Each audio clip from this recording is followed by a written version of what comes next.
জনগণের খোঁজ খবর নিত রাত দুপুরে, ঘুরে ঘুরে দেখতো কি কেউ আছে অনাহারী। আমার দেশের মা বোনেরা লাঞ্ছিতা হতো না, আমার দেশের কৃষক শ্রমিক বঞ্চিত হতো না। ধনী গরিব ভালোবাসার জীবন ফিরে পেত, আমার দেশের শাসক হতো ওমরেরই মতো। আসসালামু আলাইকুম ওয়া রাহমাতুল্লাহি ওয়া বারাকাতুহু। আলহামদুলিল্লাহিল্লাযী আওয়া মান ইলা লুতফিহি আওয়া ওয়া আশহাদু আল লা ইলাহা ইল্লাল্লাহু ওয়াহদাহু লা শারীকা লাহু দাওয়া বিইনআমিহি মান ইয়াইসা মিন আসকামিহি দাওয়া ওয়া আশহাদু আন্না সাইয়্যিদানা ওয়া নাবিয়্যানা মুহাম্মাদান আবদুল্লাহি ওয়া রাসূলুহু মান ইত্তাবা'আহু কানা আলাল হুদা ওয়া মান 'আসাহু কানা ফির রাদা। صلى الله تعالى عليه وعلى آله وصحبه صلاة تبقى وسلاما يترى. أما بعد فأعوذ بالله من الشيطان الرجيم. بسم الله الرحمن الرحيم. وداود وسليمان إذ يحكمان في الحرث إذ نفشت فيه غنم القوم وكنا لحكمهم شاهدين. ففهمناها سليمان وكلا آتينا حكما وعلما وسخرنا مع داود الجبال يسبحن والطير وكنا فاعلين. وعلمناه صنعة لبوس لكم لتحصنكم من بأسكم فهل أنتم شاكرون. ولسليمان الريح عاصفة تجري بأمره إلى الأرض التي باركنا فيها وكنا بكل شيء عالمين. ومن الشياطين من يغوصون له ويعملون عملا دون ذلك وكنا لهم حافظين. আল্লাহ তাআলা ইরশাদ করেন, আর স্মরণ করো দাউদ ও সুলাইমান আলাইহিস সালামের কথা, যখন তারা শস্য ক্ষেতের বিষয়ে বিচার করছিলেন। যখন এক লোকের মেষ ওই শস্য ক্ষেতে ঢুকলো, প্রবেশ করলো,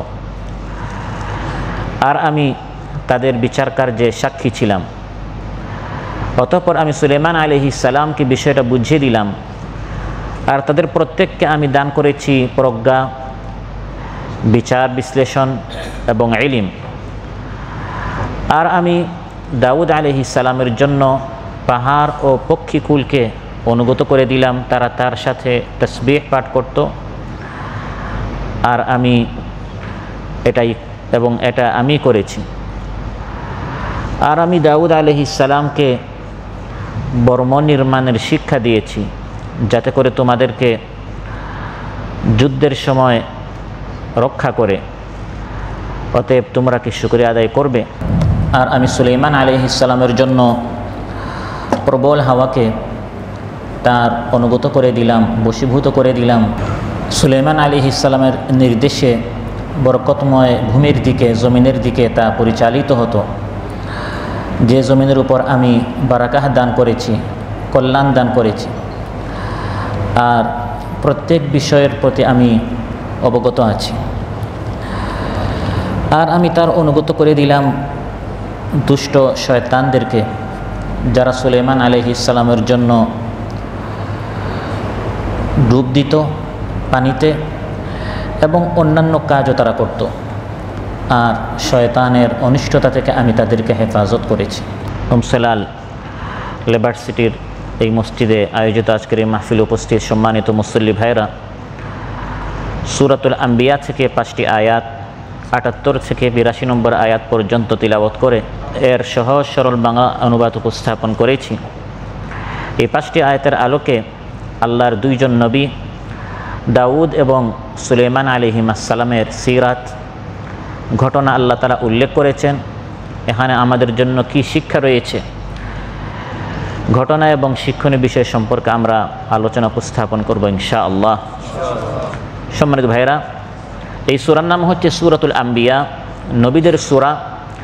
বিভিন্ন নবীদের কাহিনী ঘটনা আল্লাহ তাআলা এই সূরার মধ্যে উল্লেখ করেছেন, কারণ নবীরাই হচ্ছেন আমাদের আইডল, নবীরাই হচ্ছেন আমাদের উসওয়া, আমাদের কুদওয়া, আমাদের নমুনা, আমাদের মডেল, আমাদের আদর্শ। সুবহানাল্লাহ। উলাইকাল্লাযীনা হাদাল্লাহু ফাবিহুদাহু মুকতাদি। আল্লাহ তাআলা বলেন, এই সকল নবীদেরকে আল্লাহ তাআলা সঠিক পথ দান করেছেন, অতএব তাদের অনুসরণ করো।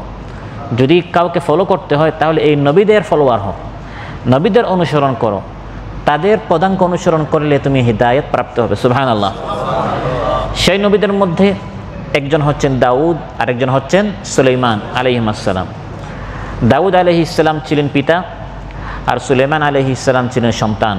পিতা এবং সন্তান, তাদের কথা কোরআন কারীমের বিভিন্ন সূরায় আল্লাহ তাআলা উল্লেখ করেছেন। জানার দরকার, পড়ার দরকার, শোনার দরকার, যাতে করে আমরা তাদের জীবন অনুসরণ করতে পারি, ফলো করতে পারি। দাউদ আলাইহিসসালাম যিনি বাবা ছিলেন, তিনি একাধারে নবীও ছিলেন, আল্লাহর পথে লড়াকু যোদ্ধা ছিলেন, মুজাহিদ ছিলেন, কারি ছিলেন, বিচারক ছিলেন।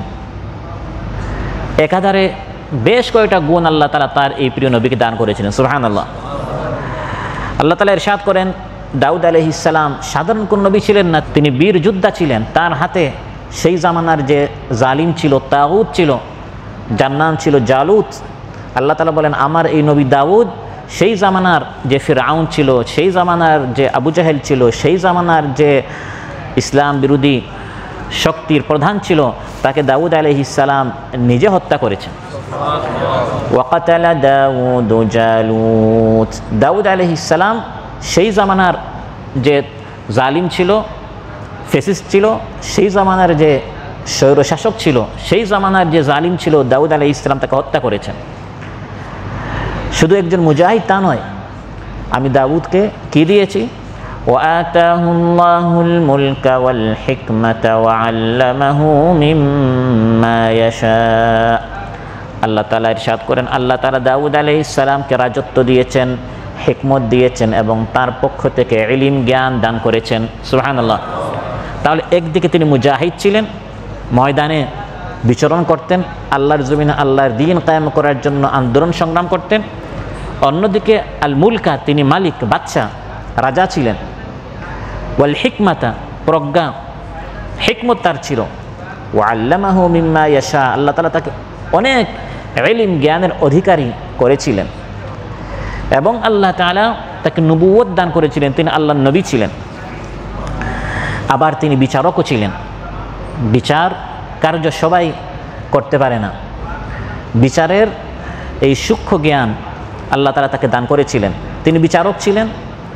আল্লাহ তাআলা দাউদ আলাইহিসসালামকে বললেন, হে দাউদ, আমি আপনাকে মানুষের উপর ফয়সালা করার, মীমাংসা করার, বিচার কার্য সম্পাদন করার এই দায়িত্ব আমি আপনাকে দিয়েছি। অতএব নিজের মন মতো আপনি বিচার করবেন না, বরং আমি আপনাকে যে ইলম দিয়েছি, যে কিতাব দিয়েছি, সেই কিতাবের আলোকে আপনি আদালত, আপনি বিচার কার্য পরিচালনা করবেন। ইয়া দাউদ ইন্না জাআলনাকা খলিফাতান ফিল আরদ ফাহকুম বাইনান নাসি বিল হাক্কি ওয়া লা তাত্তাবি'িল হাওয়া ফায়ুদিল্লাকা আন সাবিলিল্লাহ ইন্নাল্লাযীনা ইয়াদিল্লুনা আন সাবিলিল্লাহি লাহুম আযাবুন শাদীদুম বিমা নাসু ইয়াওমাল হিসাব। ইয়া দাউদ, হে দাউদ, ইন্না জাআলনাকা খলিফাতান ফিল আরদ, এই জমিনে আমি আপনাকে আমার খলিফা বানিয়েছি, আমার প্রতিনিধি। আমার আইন অনুযায়ী, হুকুম অনুযায়ী আপনি মানুষের মধ্যে ফয়সালা করবেন, বিচার করবেন। ফাহকুম বাইনান নাস বিল হক, অতএব সত্যের আলোকে আমি আপনাকে যে জাবুর নামক কিতাব দিয়েছি, এর আলোকে আপনি মানুষের মধ্যে বিচার ফয়সালা করবেন। ওয়ালা তাত্তাবি'িল হাওয়া, নিজের খেয়াল, নিজের খুশি, নিজের মন মতো আপনি বিচার করবেন না। ফায়ুদিল্লাকা আন সাবিলিল্লাহ, আল্লাহর পথ থেকে আপনি অন্য পথে চলে যাবেন। তাহলে বিচার করতে হবে, সেই বিচার করার যোগ্যতা আল্লাহ তাআলা তার নবী দাউদ আলাইহিসসালামকে দিয়েছিলেন। তিনি বিচারক হিসাবে আছেন। এই সময় একটি ঘটনা ঘটেছে, এই ঘটনা আল্লাহ তাআলা আলোচ্যাতে উল্লেখ করেছেন। وداود وسليمان إذ يحكمان في الحرث إذ نفشت فيه غنم القوم। দুই ব্যক্তি বাদী বিবাদী। দাউদ আলাইহিস সালাম তিনি বিচারক, কাজী, তার নিকট তারা আসলো। একজন ছিল ছাগলের মালিক, ছাগল পাল তার ছিল। আরেকজন ছিল শস্য ক্ষেতের মালিক, যার মেষ ছিল, ছাগল ছিল। রাতের বেলা তার ছাগলগুলো ওই ক্ষেতওয়ালার ক্ষেতের ময়দানে, ওই মাঠে ঢুকে তার ফসলগুলো নষ্ট করে দিল। ছাগলগুলো, মেষগুলো ওই ক্ষেতের মধ্যে ঢুকে, ওই ক্ষেত্রে ঢুকে তার ফসলগুলো কি করে দিল? নষ্ট করে দিল। ছাগলের মালিক আর ওই শস্য ক্ষেতের মালিক দুইজন কাজী সাহেবের নিকট এসেছেন। আর সেই সময়ের কাজী সাহেব ছিলেন জামানার নবী দাউদ আলাইহিস সালাম। দাউদ আলাইহিস সালাম বিচার করলেন যে যেহেতু হে ছাগলের মালিক, তোমার ছাগলগুলো তার ফসল নষ্ট করেছে এবং হিসাব করে দেখা গেল নষ্ট ফসলের মূল্য হচ্ছে ওই ছাগলের মূল্যের মতো, অতএব ক্ষতিপূরণ হিসাবে তোমার সব ছাগলগুলো তাকে দিয়ে দাও। যেহেতু তোমার এই ছাগলগুলো তার ফসল নষ্ট করেছে, আর যে ফসল নষ্ট হয়েছে মনে করেন এর মূল্য হচ্ছে 10,000 টাকা, সাপোজ মনে করেন, আর দেখা গেল এই ছাগলগুলোর মূল্য প্রায় 10,000 টাকা। দাউদ আলাইহিস সালাম বিচার করলেন, তোমার এই ক্ষতিপূরণ হিসাবে যেহেতু তোমার ছাগল তার এই ক্ষেতের ফসল নষ্ট করেছে, তুমি তোমার ছাগলগুলো তার হাতে অর্পণ করো। এই বিচার করার পর দুইজন যখন বের হচ্ছে, দরজায় ছিলেন দাউদ আলাইহিস সালামের ছেলে, আরেক নবী হযরত সুলাইমান আলাইহিস সালাম। সুলাইমান আলাইহিস সালাম জিজ্ঞাসা করলেন যে তোমাদের বিষয়ে কি রায় হলো? তারা রায় শোনালো। ছেলে সুলাইমান আলাইহিস সালাম বললেন, আমার নিকট এর চেয়ে উত্তম আরেক রায় আছে, সুবহানাল্লাহ, আমার এর থেকে উত্তম আরেক বিচার আছে। আসো আমার সাথে। দুইজনকে নিয়ে জামানার নবী বিচারক বাবা দাউদ আলাইহিস সালামের নিকট সন্তান সুলাইমান আলাইহিস সালাম এই বাদী বিবাদী দুইজনকে নিয়ে বাবা দাউদ আলাইহিস সালামের নিকট গেলেন এবং বললেন, বাবা আপনি যে বিচার করেছেন ক্ষতিপূরণ হিসাবে ছাগলগুলো সব ক্ষেতের মালিককে দিয়ে দেয়া, এর থেকে উত্তম এক ফয়সালা আমার নিকট আছে। বাবা সন্তানকে বলছেন, সেই ফয়সালা কি, সেই মীমাংসা কি? সুলাইমান আলাইহিস সালাম বললেন, সেই বিচার হচ্ছে ক্ষেতের যে মালিক, ছাগলগুলো তাকে দিয়ে দেওয়া হবে একেবারে নয়, বরং সাময়িক কিছু সময়ের জন্য। এই সাময়িক অবস্থায় ক্ষেতের মালিক এই ছাগলের দুধ এবং পশম থেকে উপকৃত হবে। আর এই সাময়িক যে সময় ছাগলের মালিক ক্ষেতের মালিকের ওই ময়দানটাকে সে ফসলের উপযোগী করে দিবে।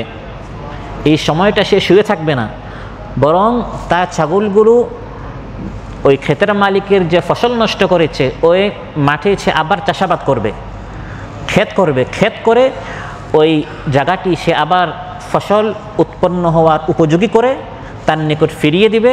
যখন ক্ষেতের ময়দানটি তার নিকট ফিরিয়ে দিবে তখন সে তার ছাগলটাও ফিরে পাবে। এতে লাভ কি হবে? দাউদ আলাইহিস সালাম যে বিচার করেছিলেন এটা সম্পূর্ণ ইনসাফপূর্ণ ছিল, কার উপর জুলুম হয় নাই, ইনসাফপূর্ণ ছিল। তাফসিরে এসেছে সম্পূর্ণ আদেল ইনসাফ নির্ভিত্তিতে দাউদ আলাইহিস সালাম বাবা ফয়সালা করেছেন যে যেহেতু তোমার ছাগল এটা নষ্ট করেছে, ক্ষতিপূরণ হিসেবে তোমার ছাগলগুলো তাকে দিয়ে দিবে। আর সুলাইমান আলাইহিস সালাম যে বিচার করেছেন এটি ছিল অতি উত্তম। আগেরটা ছিল ইনসাফ আর এটি অতি ইনসাফ, এটি অতি ভালো। সেটা কি?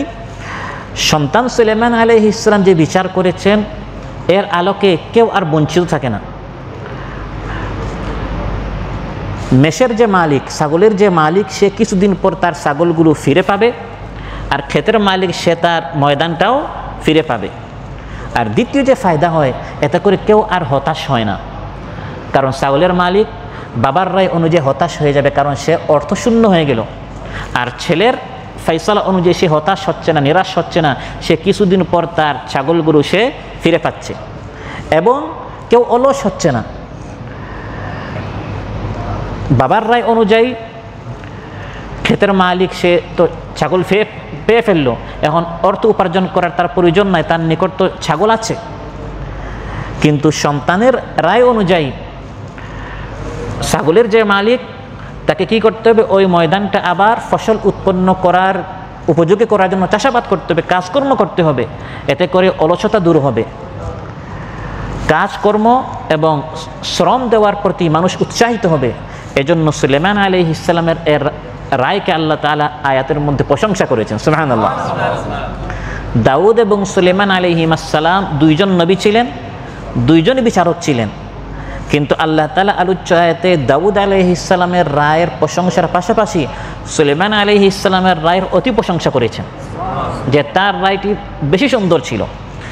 এবং হাদিসের মধ্যেও রাসূল সাল্লাল্লাহু আলাইহি ওয়াসাল্লাম বিভিন্ন ঘটনা উল্লেখ করেছেন, যার মাধ্যমে সন্তান সুলাইমান আলাইহিস সালামের তীক্ষ্ণ তার যে জ্ঞান ছিল, বিচক্ষণতা ছিল, বিশ্লেষণ শক্তি ছিল, বিচার করার যে তার ইলম ছিল, আল্লাহ তাআলা কোরআনের মধ্যে যেমন উল্লেখ করেছেন, রাসূল সাল্লাল্লাহু আলাইহি ওয়াসাল্লাম বিভিন্ন ঘটনা উল্লেখ করে সেটা বুঝিয়ে দিয়েছেন। সুবহানাল্লাহ।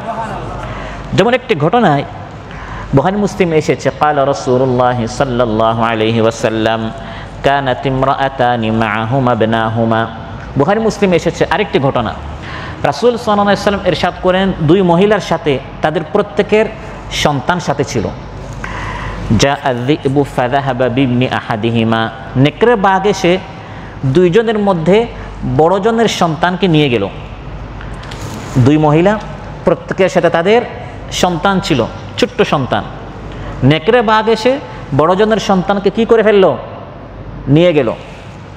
ফাকালাত সাহিবাতুহা ইন্নামা যাহাবা বিবনিকি। নেকড়ে এসে যখন বড়জনের সন্তানকে নিয়ে গেল, এখন সন্তান আছে কোন জনের, বড়জনের না ছোটজনের? ছোটজনের। বড়জন বলতে লাগলো ছোটজনকে, নেকড়ে বাঘ এসে তোমার সন্তানকে নিয়ে গিয়েছে, সন্তান দাও, বলে সে সন্তানটা তার কুলে নিয়ে নিল। এমত অবস্থায় ফাতাহাকামাতা ইলা দাউদ আলাইহিস সালাম, জামানান নবী দাউদ আলাইহিস সালাম বিচারক, তার নিকট তারা দুইজন চলে গেল। সন্তান যেহেতু বড়জনের কুলে, আর ছোটজন কোনো প্রমাণ ডকুমেন্ট পেশ করতে পারছে না যে এই সন্তান আমার। আর ইসলামী একটি নীতি হচ্ছে, যতক্ষণ পর্যন্ত আপনি প্রমাণ করতে না পারবেন এই জিনিসটা আপনার, জিনিসটা যদি আমার দখলে থাকে তাহলে এই জিনিসটা আমার। এক জায়গার উপর আমি আমার ঘর বানিয়েছি, আমি বসবাস করি, আপনি সে বলেন ভাই জায়গাটা আমার, দলিল আমি পেশ করব না, দলিল কে পেশ করবে? আপনাকে পেশ করতে হবে। যেহেতু এই জায়গার উপর আমি বসবাস করছি, আমার ঘর বাড়ি এখানে আছে, এটা আমার দখলে। আপনি যদি বলেন জায়গাটা আপনার, আপনাকে ডকুমেন্ট পেশ করতে হবে। আপনি দলিল পেশ না করা পর্যন্ত এই জায়গা আমি উপভোগ করব। আমি একটা গাড়ি চালাচ্ছি, রাস্তায় আপনি আমাকে দাঁড় করিয়ে বলেন ভাই এই গাড়িটা দেন, গাড়িটা আমার। দলিল কাকে পেশ করতে হবে? আপনাকে। যেহেতু আপনি দাবি করেছেন গাড়িটা আপনার, আপনি যদি দলিল পেশ করতে না পারেন, প্রমাণ পেশ করতে না পারেন, এই গাড়িটা আমি উপভোগ করব। ঠিক তেমনিভাবে বড়জন, তার কুলে সন্তান, তার হাতে সন্তান, সন্তান তার দখলে। বাবা দাউদ আলাইহিস সালাম সেই আলোকে, সেই নীতি অনুযায়ী, যেহেতু ছোটজন কোনো প্রমাণ পেশ করতে পারছে না, তিনি বললেন এই সন্তান হচ্ছে বড়জনের। দুইজন বের হচ্ছে, এমত অবস্থায় ছেলে সুলাইমান আলাইহিস সালামের সাথে সাক্ষাৎ। তিনি বললেন রায় কি হলো? দুইজন শুনিয়ে দিল। ছোটজন খুব মনক্ষুণ্ণ হলেন, ভারাক্রান্ত দিল নিয়ে, কষ্ট দিল নিয়ে তিনি বলছেন যে সন্তান তো আমার, কিন্তু রায় হলো বড়জনের পক্ষে। সুলাইমান আলাইহিস সালাম বললেন আচ্ছা আমি আবার বিচার করছি, ইতুনি বিসসিকিন, চাকু নিয়ে আসো, ছুরি নিয়ে আসো। দুইজনে বলছে সন্তান নিজের। তখন আমি এক কাজ করব, এই সন্তানকে চাকু দ্বারা দ্বিখণ্ডিত করে দুইজনের মধ্যে ভাগ করে দিব। আশাক্কুহু বাইনাহুমা। সঙ্গে সঙ্গে ফাকালাতিস সুগরা, ছোটজন বলল লা তাফআল ইয়া রাহমুকাল্লাহ, আপনি এরকম করবেন না, হুয়া ইবনুহা, সন্তান তার। সুবহানাল্লাহ বলেন। কারণ সে কি ছিল? সন্তানের মা ছিল। মা তো কোনো সময় চাইবে না এই সন্তানকে কি করা হোক, দ্বিখণ্ডিত করা হোক, জবাই করা হোক। সন্তান দ্বিখণ্ডিত হওয়ার চেয়ে উত্তম হচ্ছে সন্তান আমার নিকট না এসে তার নিকটে থাক। এর মাধ্যমে সুলাইমান আলাইহিস সালাম এই সূক্ষ্ম বুদ্ধি দিয়ে তিনি প্রমাণ করে দিলেন যে এই সন্তান বড়জনের নয়, এই সন্তান হচ্ছে ছোটজনের। বুখারী মুসলিমের বর্ণনা, রাসূল সাল্লাল্লাহু আলাইহি ওয়াসাল্লাম ইরশাদ করেন ফাকাদা বিহি লিসসুগরা, সুলাইমান আলাইহিস সালাম রায় দিলেন এই সন্তান হচ্ছে ছোটজনের। সুবহানাল্লাহ। তো এভাবে সুলাইমান আলাইহিস সালামকে আল্লাহ তাআলা বিচার কার্য সম্পর্কে বেশি জ্ঞান দান করেছিলেন।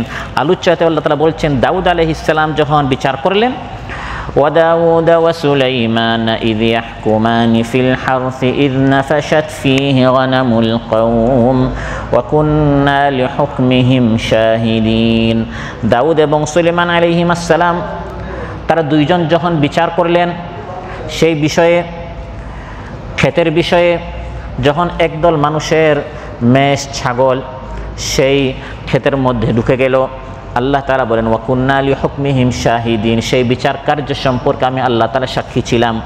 ফাফাহামনাহা সুলাইমান আলাইহিস সালামকে আমি আল্লাহ তাআলা সূক্ষ্ম জ্ঞান দিয়েছিলাম, বিষয়টা ভালো করে বুঝিয়ে দিয়েছিলাম। এজন্য সুলাইমান আলাইহিস সালামের রায়টি অধিক সঠিক ছিল, অধিক ন্যায়নিষ্ঠ ছিল। তবে বাবা দাউদ আলাইহিস সালামের রায়টি ভুল ছিল না, কারণ বাবা দাউদ এবং সন্তান সুলাইমান আলাইহিস সালাম, দাউদ এবং সুলাইমান আলাইহিস সালাম দুইজনকেই আমি ইলম দিয়েছিলাম, হিকমত দিয়েছিলাম, জ্ঞান দিয়েছিলাম, প্রজ্ঞা দিয়েছিলাম। ওয়াকুল্লান আতাইনা হুকমান ওয়া ইলমা, আল্লাহ তাআলা ইরশাদ করেন প্রত্যেককে আমি হিকমত এবং ইলম দিয়েছিলাম, প্রত্যেককে আমি হিকমত এবং ইলম দিয়েছিলাম। কাজী যখন তার সামনে যে সকল দলিল প্রমাণ ডকুমেন্টস পেশ করা হয় এর আলোকে যখন বিচারক বিচার করেন, তার বিচারটা যদি ভুল হয়, যেহেতু তিনি চেষ্টা করেছেন, ভুল হলেও আল্লাহ তাআলা এক সওয়াব দিবেন, সুবহানাল্লাহ, আর সঠিক হলে দ্বিগুণ সওয়াব দিবেন। কারণ বিচারক তো আর গায়েব জানেন না। আপনার নিকট দুইজন ঝগড়া করে আসলো, আপনি দুইজনের কথা শুনে তদন্ত করে যাচাই বাছাই করে আপনার নিকট যতটুকু বিষয়টি স্পষ্ট হলো আপনি সেই আলোকে বিচার করবেন। আপনি তার গায়েব জানেন না আসলে কে সঠিক। এই জন্য আপনি যখন চেষ্টা করে সঠিক রায় দেওয়ার চেষ্টা করবেন, তারপরেও যদি আপনার রায়টি ভুল হয় আল্লাহ তাআলা আপনার চেষ্টার কারণে একটা সওয়াব দিবেন। আর যদি চেষ্টার পর আপনার রায়টি একেবারে সঠিক হয়ে যায় তাহলে আপনার জন্য দ্বিগুণ সওয়াব রয়েছে। যেমন এখানে দাউদ আলাইহিস সালামের রায়টি সঠিক হলেও সুলাইমান আলাইহিস সালামের রায়টি বেশি সঠিক ছিল। বুখারীতে এসেছে ক্বালা রাসূলুল্লাহ সাল্লাল্লাহু আলাইহি ওয়াসাল্লাম ইযা হাকামাল হাকিমু ফাজতাহাদা ফাআসাবা ফালাহু আজরান ওয়া ইযা হাকামা ফাজতাহাদা ফাআখতা ফালাহু আজর। কোনো বিচারক চেষ্টা করে যখন রায় দেয়, সে ইচ্ছা করে পক্ষপাত করে না, আমার দলের পক্ষে, আমার বর্ণের পক্ষে, আমার রঙের যারা তার পক্ষে, আমার দেশের যে তার পক্ষে আমি রায় দিলাম। এরকম এক সময় আমাদের দেশে ছিল না, এক পাক্ষিক রায়, আমার দলের হলে মানে সব রায়গুলো পক্ষে আসে আর অন্য দলের হলে সব বিপক্ষে যায়, এমন নয়। একজন কাজী, একজন বিচারক যখন সর্বোচ্চ দিয়ে চেষ্টা করে তারপর যখন একটা রায় প্রদান করে ফাআসাবা, রায়টা যদি সঠিক হয়ে যায় ফালাহু আজরান, তার জন্য দ্বিগুণ সওয়াব, সুবহানাল্লাহ। ওয়া ইযা হাকামা ফাজতাহাদা ফাআখতা ফালাহু আজরুন, যদি চেষ্টা করার পর তার রায়টি ভুল হয়ে যায় তাহলে চেষ্টার কারণে আল্লাহ তাআলা তাকে একটা সওয়াব দেন, সুবহানাল্লাহ। তাহলে এই কথার মাধ্যমে মূলত আল্লাহ তাআলা দাউদ আলাইহিস সালামের পক্ষে কথা বলছেন যে দাউদ আলাইহিস সালাম তিনি চেষ্টা করেছেন। সুলাইমান আলাইহিস সালামের রায়টি বেশি সঠিক ছিল, বেশি ইনসাফপূর্ণ ছিল, কিন্তু দাউদ আলাইহিস সালামকেও দোষারোপ করা যাবে না, কারণ তিনিও চেষ্টা করেছেন। ওয়াকুল্লান আতাইনা হুকমান ওয়া ইলমা, কারণ বাবা দাউদ এবং সন্তান সুলাইমান আলাইহিস সালাম দুইজনকে আমি হিকমত দিয়েছি, দুইজনকে আমি ইলম দিয়েছি, সুবহানাল্লাহ। দুইজন নবী ছিলেন, দুইজন কাজী ছিলেন, দুইজন বাদশাহ ছিলেন, দুইজন আলিম ছিলেন, এত বিশাল যোগ্যতা সম্পন্ন তারা ছিলেন। এগুলো পেয়ে তারা অহংকারী করেছেন নাকি? আল্লাহকে ভুলে গেলেন? না। কোরআন বলছে এই সকল কাবিলিয়ত, সালাহিয়ত, যোগ্যতা পেয়ে তারা কি করলেন? ওয়ালাকাদ আতাইনা দাউদ ওয়া সুলাইমানা ইলমান ওয়া ক্বালা আলহামদুলিল্লাহিল্লাযী ফাদ্দালানা আলা কাসীরিম মিন ইবাদিহিল মুমিনিন। নিশ্চয় আমি দাউদ এবং সুলাইমান, বাবা এবং সন্তান আলাইহিস সালাম, এই দুই নবীকে আমি ইলম দিয়েছি, অনেক যোগ্যতা। এগুলো পেয়ে তারা কি করলেন? ওয়াকালা, দুইজনই বললেন আলহামদুলিল্লাহ, সমস্ত প্রশংসা আল্লাহ তাআলার, আল্লাযী ফাদ্দালানা, যিনি আমাদেরকে এই ইলম, এই শক্তি, এই রাজত্ব এগুলো দিয়ে অনেক মানুষের উপর আমাদেরকে শ্রেষ্ঠত্ব দিয়েছেন। সমস্ত প্রশংসা সেই রবের, সুবহানাল্লাহ। এখান থেকে আমরা কি শিখলাম? আপনি টাকার অধিকারী হলেন, অঢেল সম্পদের মালিক হলেন, আল্লাহ আপনাকে অনেক যোগ্যতা দিলেন, আপনার বর্ণ, আপনার শরীরের চামড়ার রং অনেক সুন্দর, আপনার সন্তান বেশি, আপনার জায়গা জমিন বেশি, আপনার প্রমোশন হলো, ব্যবসা বাণিজ্য উন্নতি হলো, তখন অহংকারী করবেন? মানুষকে আর চিনবেন না, ফেস চেঞ্জ হয়ে যাবে নাকি? না। ওয়াকাল আলহামদুলিল্লাহ, তখন দাউদ এবং সুলাইমান আলাইহিসসালামকে দেওয়ার পর আল্লাহ তাআলা বলছেন তারা পেয়ে কি বলেছেন? তারা দুইজনে পেয়ে বলেছেন এগুলো আমাদের যোগ্যতা নয়, এগুলো আল্লাহর নেয়ামত আমাদের প্রতি। এজন্য আল্লাহর প্রশংসা, আল্লাহ দয়া করে আমাদেরকে দিয়েছেন। আল্লাহ চাইলে আমাকে না দিয়ে আরেকজনকে দিয়ে দিতে পারতেন, আমাকে বঞ্চিত রেখে মাহরুম করে আরেকজনকে আল্লাহ দিতে পারতেন। যেহেতু আল্লাহ আমাকে দিয়েছেন, তাকে সবর করার সুযোগ দিচ্ছেন, আর আমাকে শুকরিয়া আদায় করার আল্লাহ তাআলা সুযোগ করে দিয়েছেন। সুবহানাল্লাহ। দাউদ আলাইহিস সালামকে আল্লাহ তাআলা শুধু নবী বানিয়েছেন, আলিম বানিয়েছেন, বিচারক বানিয়েছেন, বাদশা বানিয়েছেন তা নয়। আল্লাহ তাআলা বলেন দাউদ আলাইহিস সালামকে আমি সুন্দর আওয়াজের অধিকারী করেছিলাম। জাবুর যখন তিনি তিলাওয়াত করতেন, তার প্রতি যে আমার কালাম, আল্লাহর কালাম নাজিল হয়েছে, জাবুর যখন তিনি তিলাওয়াত করতেন, পঙ্গপালের মতো সবাই তখন শমশন নীরবতা সেখানে হতো, পিনপতন নীরবতা হতো। মানুষ তো সবাই শুনতই, পক্ষীকুল তাদের উড়া ছেড়ে সেখানে বসে বসে তিলাওয়াত শুনত। শুধু প্রাণী নয়, পাখি তো একটা প্রাণী, এমনকি নিষ্প্রাণ যত জিনিস আছে যেমন পাহাড় সমূহ পর্যন্ত আমার দাউদের জাবুর তিলাওয়াত শোনার জন্য তারা তখন সেখানে উপস্থিত হয়ে যেত। সুবহানাল্লাহ। وسخرنا مع داود الجبال يسبحن والطير وكنا فاعلين وسخرنا مع داود, আমি দাউদ আলাইহিস সালামের জন্য অনুগত করে দিলাম আল জিবাল, পাহাড় সমূহকে, ইউসাব্বিহনা, এই পাহাড় সমূহ তার সাথে তাসবিহ পাঠ করে। সুবহানাল্লাহ। ওয়াত-তাইর, পাখিগুলোকে, পাখি এবং পাহাড়, আমার দাউদ যখন তাসবিহ পাঠ করে, জাবুর তিলাওয়াত করে করে যখন আমার মহিমা বর্ণনা করে, আমার দাউদ একা নয়, মানুষ তো তার সাথে আছেই, অন্যান্য পশু পাখি তো আছেই, নিষ্প্রাণ যাদের প্রাণ নেই, এই প্রাণহীন পাথর, পর্বত, পাহাড়, তারাও আমার দাউদের সাথে তখন তাসবিহ পাঠ করা শুরু করে। আর সেটা সাময়িক, শুধু সকাল বা শুধু সন্ধ্যা, শুধু 2-1 ঘন্টা নয়। ইন্না সাখখারনাল জিবালা মাআহু ইউসাব্বিহনা বিল আশিয়্যি ওয়াল ইশরাক। আল্লাহ তাআলা বলেন আমি পাহাড় এবং পাখিগুলোকে আমার দাউদের সাথে সকাল সন্ধ্যা তাসবিহ পাঠ করার জন্য নিয়োজিত করে দিয়েছি। সুবহানাল্লাহ। বিল আশিয়্যি ওয়াল ইশরাক, সকাল সন্ধ্যা, 2-1 ঘন্টা নয়, সকাল সন্ধ্যা যখন আমার দাউদ যখনই তেলাওয়াত করতেন, তখন পাহাড়ও পাখিও আমার দাউদের সাথে তাসবিহ পাঠ করতো। সুবহানাল্লাহ। দাউদ আলাইহিস সালামের এই সকল যোগ্যতা কোরআনের মধ্যে আল্লাহ কেন উল্লেখ করলেন? কারণ সামনে সময় আসছে, সমাজের মধ্যে এই ধরনের কারা দাউদ আছে, তাদেরকে বাছাই করে করে দাউদের মতো চেয়ারে গদিতে বসাতে হবে। সুবহানাল্লাহ।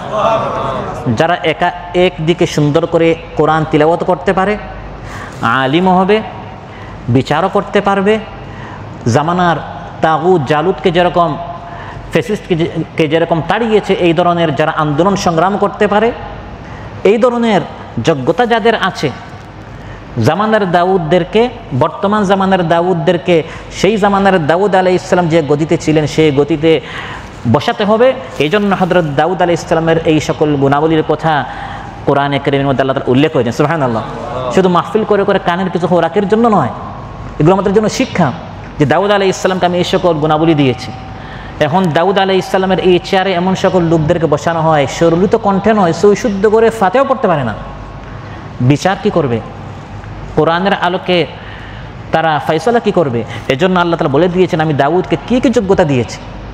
তিনি মালিক বাদশাও ছিলেন, নবীও ছিলেন, হাকিম বিচারকও ছিলেন, কারিও ছিলেন, এবং তিলাওয়াতে ভুল ছিল না, শুদ্ধ তিলাওয়াত, সুরলিত কণ্ঠে এমন সুন্দর তিলাওয়াত করতেন, মানুষ তো বটে, পাখিরা তো আছেই, পাহাড় পর্বত তার তিলাওয়াত শোনার জন্য কাজকর্ম ছেড়ে তারা সেখানে উপস্থিত হয়েছে। সুবহানাল্লাহ। এখান থেকে আমরা শিখলাম যে কোরআন সুরলিত কণ্ঠে তিলাওয়াত করতে হবে। আপনাকে আল্লাহ তাআলা যে কণ্ঠ দিয়েছেন, যতটুকু আপনার যোগ্যতা আছে, সুমধুর আওয়াজে কোরআন তিলাওয়াত করার সর্বোচ্চ চেষ্টা করতে হবে, যেরকম দাউদ আলাইহিস সালাম সুন্দর সুন্দর করে জাবুর তিলাওয়াত করতেন। قال رسول الله صلى الله عليه وسلم من لم يتغن بالقرآن فليس منا। আবু দাউদের বর্ণনা, রাসূল সাল্লাল্লাহু আলাইহি ওয়াসাল্লাম ইরশাদ করেন যে ব্যক্তি কোরআন সুন্দর করে তিলাওয়াত করবে না, সে আমার সুন্নতের উপর নয়। রাসূল সাল্লাল্লাহু আলাইহি ওয়াসাল্লাম সুন্নত ছিল তিনি কোরআনটা খুব সুন্দর করে তিলাওয়াত করতেন, যেরকম দাউদ আলাইহিস সালাম জাবুরটা খুব সুন্দর করে তিলাওয়াত করতেন। হযরত বারা বিন আযিব রাদিয়াল্লাহু আনহু বলেন, বুখারী মুসলিমের বর্ণনা, سمعت النبي صلى الله عليه وسلم قرأ في العشاء بالتين والزيتون فما سمعت أحدا أحسن صوت منه। হযরত বারা বলেন, আমি রাসূল সাল্লাল্লাহু আলাইহি ওয়াসাল্লামের পিছনে এশার নামাজ আদায় করলাম, তিনি এশার নামাজ সূরাতুত তিন ওয়াজ জাইতুন এই সূরা দ্বারা পড়ালেন, আমি রাসূল সাল্লাল্লাহু আলাইহি ওয়াসাল্লামের চেয়ে এত সুন্দর আওয়াজ আর কারো শুনি নাই। সুবহানাল্লাহ। রাসূল সাল্লাল্লাহু আলাইহি ওয়াসাল্লামের আওয়াজ যেমন সুন্দর ছিল, তিনি যে সকল সাহাবীদের আওয়াজ সুন্দর হতো তাদের তিলাওয়াত তিনি সময় দিয়ে দিয়ে শুনতেন। সুবহানাল্লাহ। একদিন মহানবী সাল্লাল্লাহু আলাইহি ওয়াসাল্লাম, বুখারী মুসলিমের বর্ণনা, শুনলেন হযরত আবু মুসা আশআরী রাদিয়াল্লাহু আনহু তিনি তিলাওয়াত করছেন এবং তিলাওয়াত খুব সুন্দর। তিনি সেই তিলাওয়াতে ডিস্টার্ব করেন নাই। সকালবেলা বললেন, হে আবু মুসা, লাউ রাআইতানি ওয়া আনা আস্তামিউ লিকিরাআতিকাল বারিহা, হে আবু মুসা, এখন সকালবেলা তুমি সাক্ষাৎ হচ্ছে, তুমি জানো না রাত্রে কিন্তু তুমি যে খুব সুন্দর করে তিলাওয়াত করছিলে, আমি নবী তোমার সেই তিলাওয়াত শুনছিলাম। তুমি যদি টের পেতে, লাকাদ উতিতা মিজমারান মিন মাজামিরি আলি দাউদ, হযরত দাউদ আলাইহিস সালামকে আল্লাহ তাআলা যেরকম সুন্দর আওয়াজ দিয়েছেন, সেই সুন্দর আওয়াজ হে আবু মুসা আল্লাহ তোমাকেও দিয়েছেন।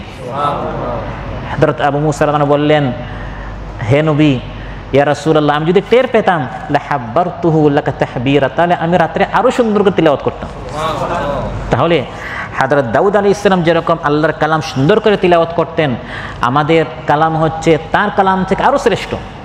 জাবুর শ্রেষ্ঠ না কোরআন শ্রেষ্ঠ? তাহলে তিনি যদি জাবুরটা শুরুত কণ্ঠে তিলাওয়াত করে থাকেন, আমাদের নিকট শ্রেষ্ঠ কালাম আল কোরআন। চেষ্টা করতে হবে যে সুন্দর আওয়াজ দিয়ে এই কোরআন তিলাওয়াত করার। বুখারী মুসলিমে এসেছে, একজন মানুষ যখন সুন্দর আওয়াজ দিয়ে কোরআন তিলাওয়াত করে, মা আযিনাল্লাহু লিশাইইন মা আযিনা লিনাবিয়্যিন হাসানুস সাউত ইয়াতাগান্না বিল কোরআন ইয়াজহারু বিহি, তখন আল্লাহ তাআলা এই বান্দার তিলাওয়াত, এই নবীর তিলাওয়াত, নবীর অবর্তমানে অন্যান্য যারা তিলাওয়াত করেন তার তিলাওয়াত আল্লাহ তাআলা স্বয়ং যিনি এই কালাম নাজিল করেছেন, আল্লাহ তাআলা এই সুন্দর আওয়াজের অধিকারী এই বান্দার তিলাওয়াত কান পেতে আল্লাহ নিজে শুনেন। সুবহানাল্লাহ। অতএব সুন্নত হচ্ছে কোরআন তিলাওয়াত করার সময় একটা হচ্ছে বিশুদ্ধ করে তিলাওয়াত করা, যেটাকে তাজউইদ বলা হয়, আর আরেকটা হচ্ছে সুন্দর আওয়াজ দ্বারা তিলাওয়াত করা। কণ্ঠটা আপনাকে আল্লাহ তাআলা যতটুকু দিয়েছেন চেষ্টা করবেন কোরআনটা সুন্দর করে তিলাওয়াত করার, যেরকম হযরত দাউদ আলাইহিস সালাম তিলাওয়াত করতেন। এখন দাউদ আলাইহিস সালামের জন্য যে পাখি পাহাড় এত কিছু এসে তার তিলাওয়াত সুন্দর, এটা কি সম্ভব? এটা তো আমাদের আকল দ্বারা ধরার জিনিস নয়। আল্লাহ সেই জবাবও দিচ্ছেন, ওয়া কুন্না ফাইলিন, বান্দা শুনো, এটা কিন্তু আমি আল্লাহ নিজে করে দিতাম। সুবহানাল্লাহ। দাউদ আলাইহিস সালাম এবং সুলাইমান আলাইহিস সালামকে বিচার কার্যের মতো কঠিন দায়িত্ব পালন করা, ফয়সালা বুঝিয়ে দেয়া, প্রজ্ঞা দান করা এবং দাউদ আলাইহিস সালামের জন্য পাখি পাহাড়কে দাউদ আলাইহিস সালামের অনুগত করে দেওয়া, এসব কাজ আমি আল্লাহ তাআলা করতাম। এতে আশ্চর্য হওয়ার কোনো জিনিস নয়, এটা অস্বীকার করারও জিনিস নয়, কারণ আমি আল্লাহ তাআলা যা ইচ্ছা তা করতে পারি। সুবহানাল্লাহ। তুমি দেখছো এই পাহাড় নিষ্প্রাণ, আসলে নিষ্প্রাণ নয়। ইউসাব্বিহু লিল্লাহি মা ফিস সামাওয়াতি ওয়া মা ফিল আরদ, আসমানসমূহ এবং জমিনে যত মাখলুকাত আছে সবাই রবের তাসবিহ পাঠ করে। তুমি দেখছো সে চুপচাপ, সে আসলে চুপচাপ নয়। তুমি শুনো ওই বিজলির আওয়াজ, এটা আসলে বিজলির আওয়াজ না, ওই ইউসাব্বিহুর রা'দ বিহামদি, মেঘের আগে বৃষ্টির যে আওয়াজ আমরা শুনি, এই গর্জনটি হচ্ছে, কোরআন বলছে ওই ইউসাব্বিহুর রা'দ, এটি হচ্ছে রা'দের ওই বিজলির তাসবিহের আওয়াজ। সুবহানাল্লাহ। অতএব পাহাড় তাসবিহ পাঠ করত, পাখিরা তাসবিহ পাঠ করতো, ওয়া কুন্না ফাইলিন, আল্লাহ বলেন এটি আমি আল্লাহ তাআলা করাতাম, আমার জন্য শুধু কুন ফায়াকুন, হ বললে সঙ্গে সঙ্গে হয়ে যায়। দাউদ আলাইহিস সালাম শুধু কারি, নবী, বাদশাহ, মুজাহিদ, শুধু এতটুকু নয়, আল্লাহ তাআলা দাউদ আলাইহিস সালামের আরেক যোগ্যতার কথা বলছেন। তিনি নবী ছিলেন, বাদশাহ ছিলেন, কাজী ছিলেন, আর একটা হাঙ্কা খুলেছেন, একটা দরবার খুলেছেন। বাবা আমি হচ্ছে এই জমানার নবী এবং বাদশাহ, এখানে একটা বক্স আছে, সবাই এখানে হাদিয়া ঢালবা, যার কাছে যা আছে এখানে হাদিয়া, তোহফা, কাঁঠাল, তরমুজ, আম, জাম যা আছে এখানে রাখবা, কারণ আমি হচ্ছি জামানার সবচেয়ে বড় কারি, আমি জাবর খুব সুন্দর করে তিলাওয়াত করি, আমি হচ্ছে কারি, আমি হচ্ছে নবী। তিনি এরকম ধান্দা করে খাবার খেতেন না। তার রিজিকের উৎস কী ছিল সেটাও কোরআন বলে দিচ্ছে। সুবহানাল্লাহ বলেন। وعلمناه صنعة لبوس لكم لتحصنكم من بأسكم فهل أنتم شاكرون দাউদ আলাইহিস সালামকে যুদ্ধের সময় যে সকল বর্ম, যুদ্ধের যে বস্ত্র, আলাদা লোহার যে কাপড়, ওই বর্ম তৈরি করার, বর্ম নির্মাণ করার এই জ্ঞান আমি দাউদকে দিয়েছিলাম। তিনি এই বর্ম ব্যবসা করতেন এবং এর দ্বারা তিনি তার রিজকের ব্যবস্থা করতেন। সুবহানাল্লাহ। দাউদ আলাইহিস সালামের আগে বর্ম ছিল, বর্ম হতো, কিন্তু সেটা স্বাভাবিক পাতের হতো, কড়া ও শিকলহীন ছিল। দাউদ আলাইহিস সালাম সর্বপ্রথম কড়া এবং শিকল বিশিষ্ট বর্ম তৈরি করলেন, যুদ্ধের বস্ত্র তিনি তৈরি করলেন। আল্লাহ তাআলা দাউদ আলাইহিস সালামের জন্য লোহাকে নরম করে দিলেন, যার দ্বারা তিনি এই সকল লোহার কাপড়, যুদ্ধের বস্ত্র তিনি তৈরি করতেন। ওয়া আলান্না লাহুল হাদিদ আন ইয়ামাল সাবিগাতিন ওয়া কদ্দির ফিস সারদি ওয়া'মালু সালিহা ইন্নী বিমা তা'মালুনা বাসীর। আমি দাউদ আলাইহিস সালামের জন্য লোহাকে নরম করে দিলাম, যা দিয়ে তিনি যুদ্ধের পোশাক, লৌহ বর্ম তিনি তৈরি করতেন। যুদ্ধে যখন তোমরা আঘাতপ্রাপ্ত হও, ওই আঘাত থেকে রক্ষা করার জন্য দাউদ আলাইহিস সালাম এই বর্মগুলো তিনি তৈরি করতেন, তৈরি করে বিক্রি করতেন। এর দ্বারা তিনি তার খাবারের, রিজকের তিনি ব্যবস্থা করতেন। সুবহানাল্লাহ। লিতুহসিনাকুম মিন বাসিকুম ফাহাল আনতুম শাকিরুন।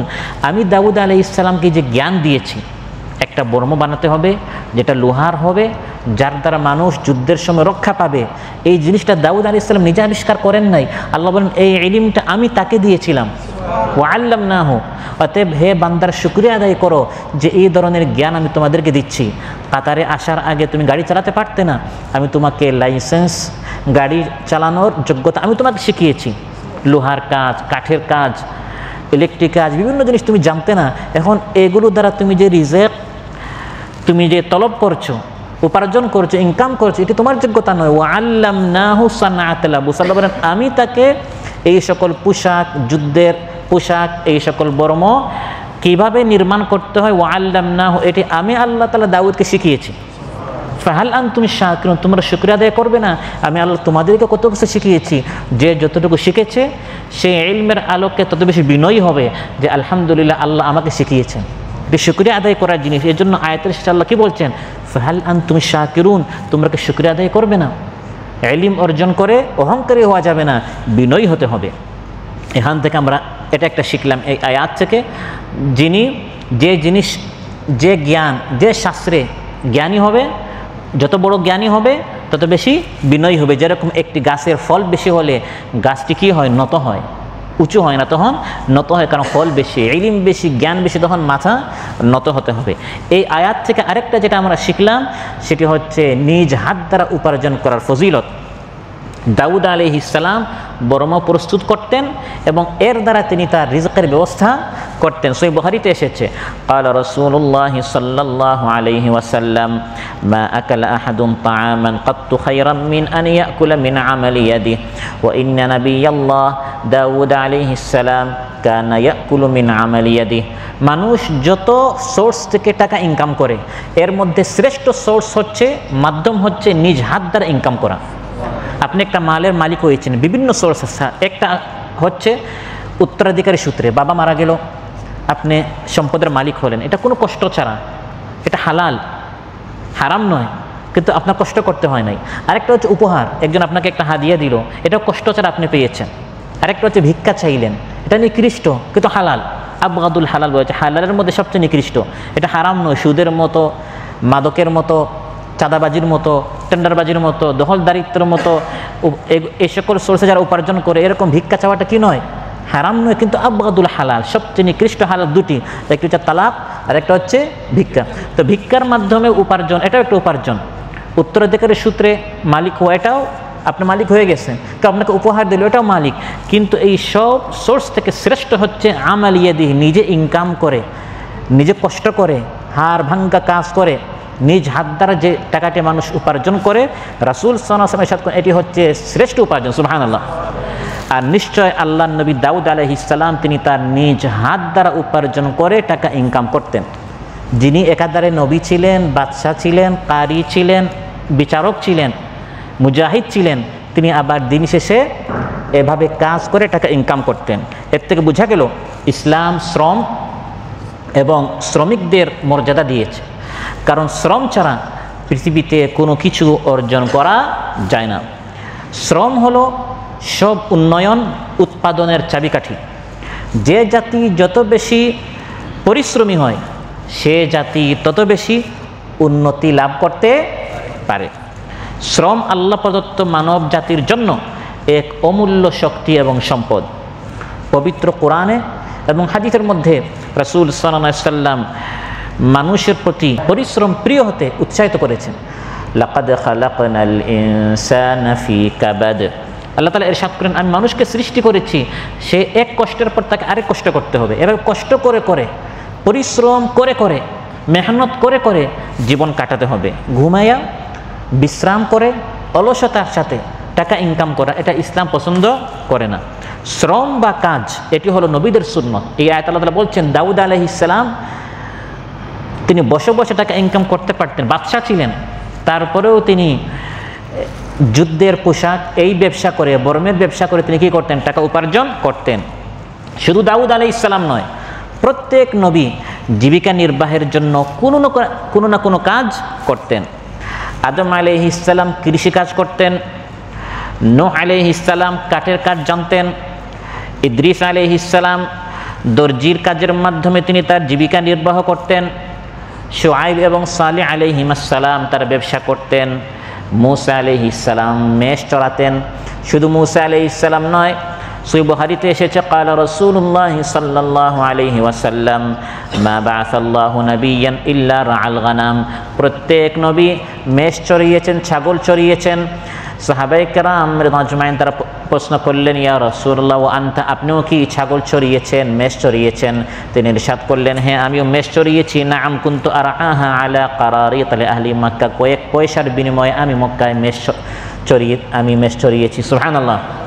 কারণ ভবিষ্যতে মানুষ পরিচালনা করতে হবে, এই জন্য 40 বছরের আগে এই ছাগল কিভাবে পরিচালনা করতে হয়, এক ছাগল যায় ডান দিকে, এক ছাগল যায় বাম দিকে, মানুষকে পরিচালনা করা, মানুষকে দাওয়াত দিয়ে, যে আজকে এলান হলো নামাজের পর মাহফিল আছে, সবাইকে বসেছে, রুমে যাবেন, ঘরে যাবেন, হাতে পায়ে ধরবেন, তারপরে মানুষ কি হবে না?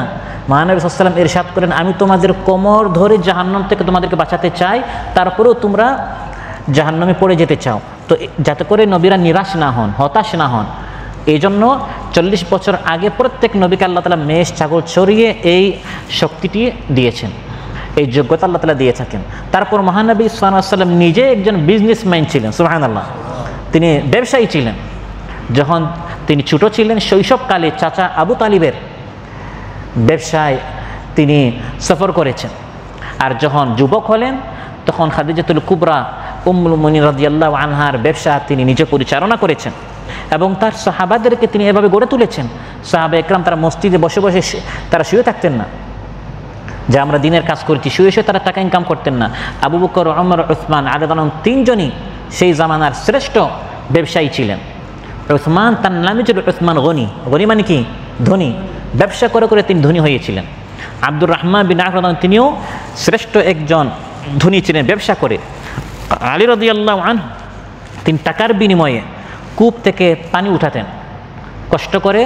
ইহুদিরা সেই জামানায় মদিনায় ছিল, তিনি কুয়া থেকে পানি উঠাতেন, বিনিময়ে তারা তাকে টাকা দিত। এরকম পরিশ্রম করে করে টাকা উপার্জন করতেন। আনসার এবং সাহাবীরা সাধারণত ক্ষেত খামার এবং কৃষি কাজ করতেন, আর মুহাজির সাহাবীরা ব্যবসা বাণিজ্য করতেন। আল্লাহ বলেন, ফাহাল আনতুম শাকিরুন, আমি তোমাদেরকে যে এই জ্ঞানটা দিলাম, কাউকে কৃষি কাজ, কাউকে ইলেকট্রিক কাজ, এক একজনকে এক এক কাজ আমি যে শিখিয়েছি, তোমরা কি শুকর আদায় করবে না?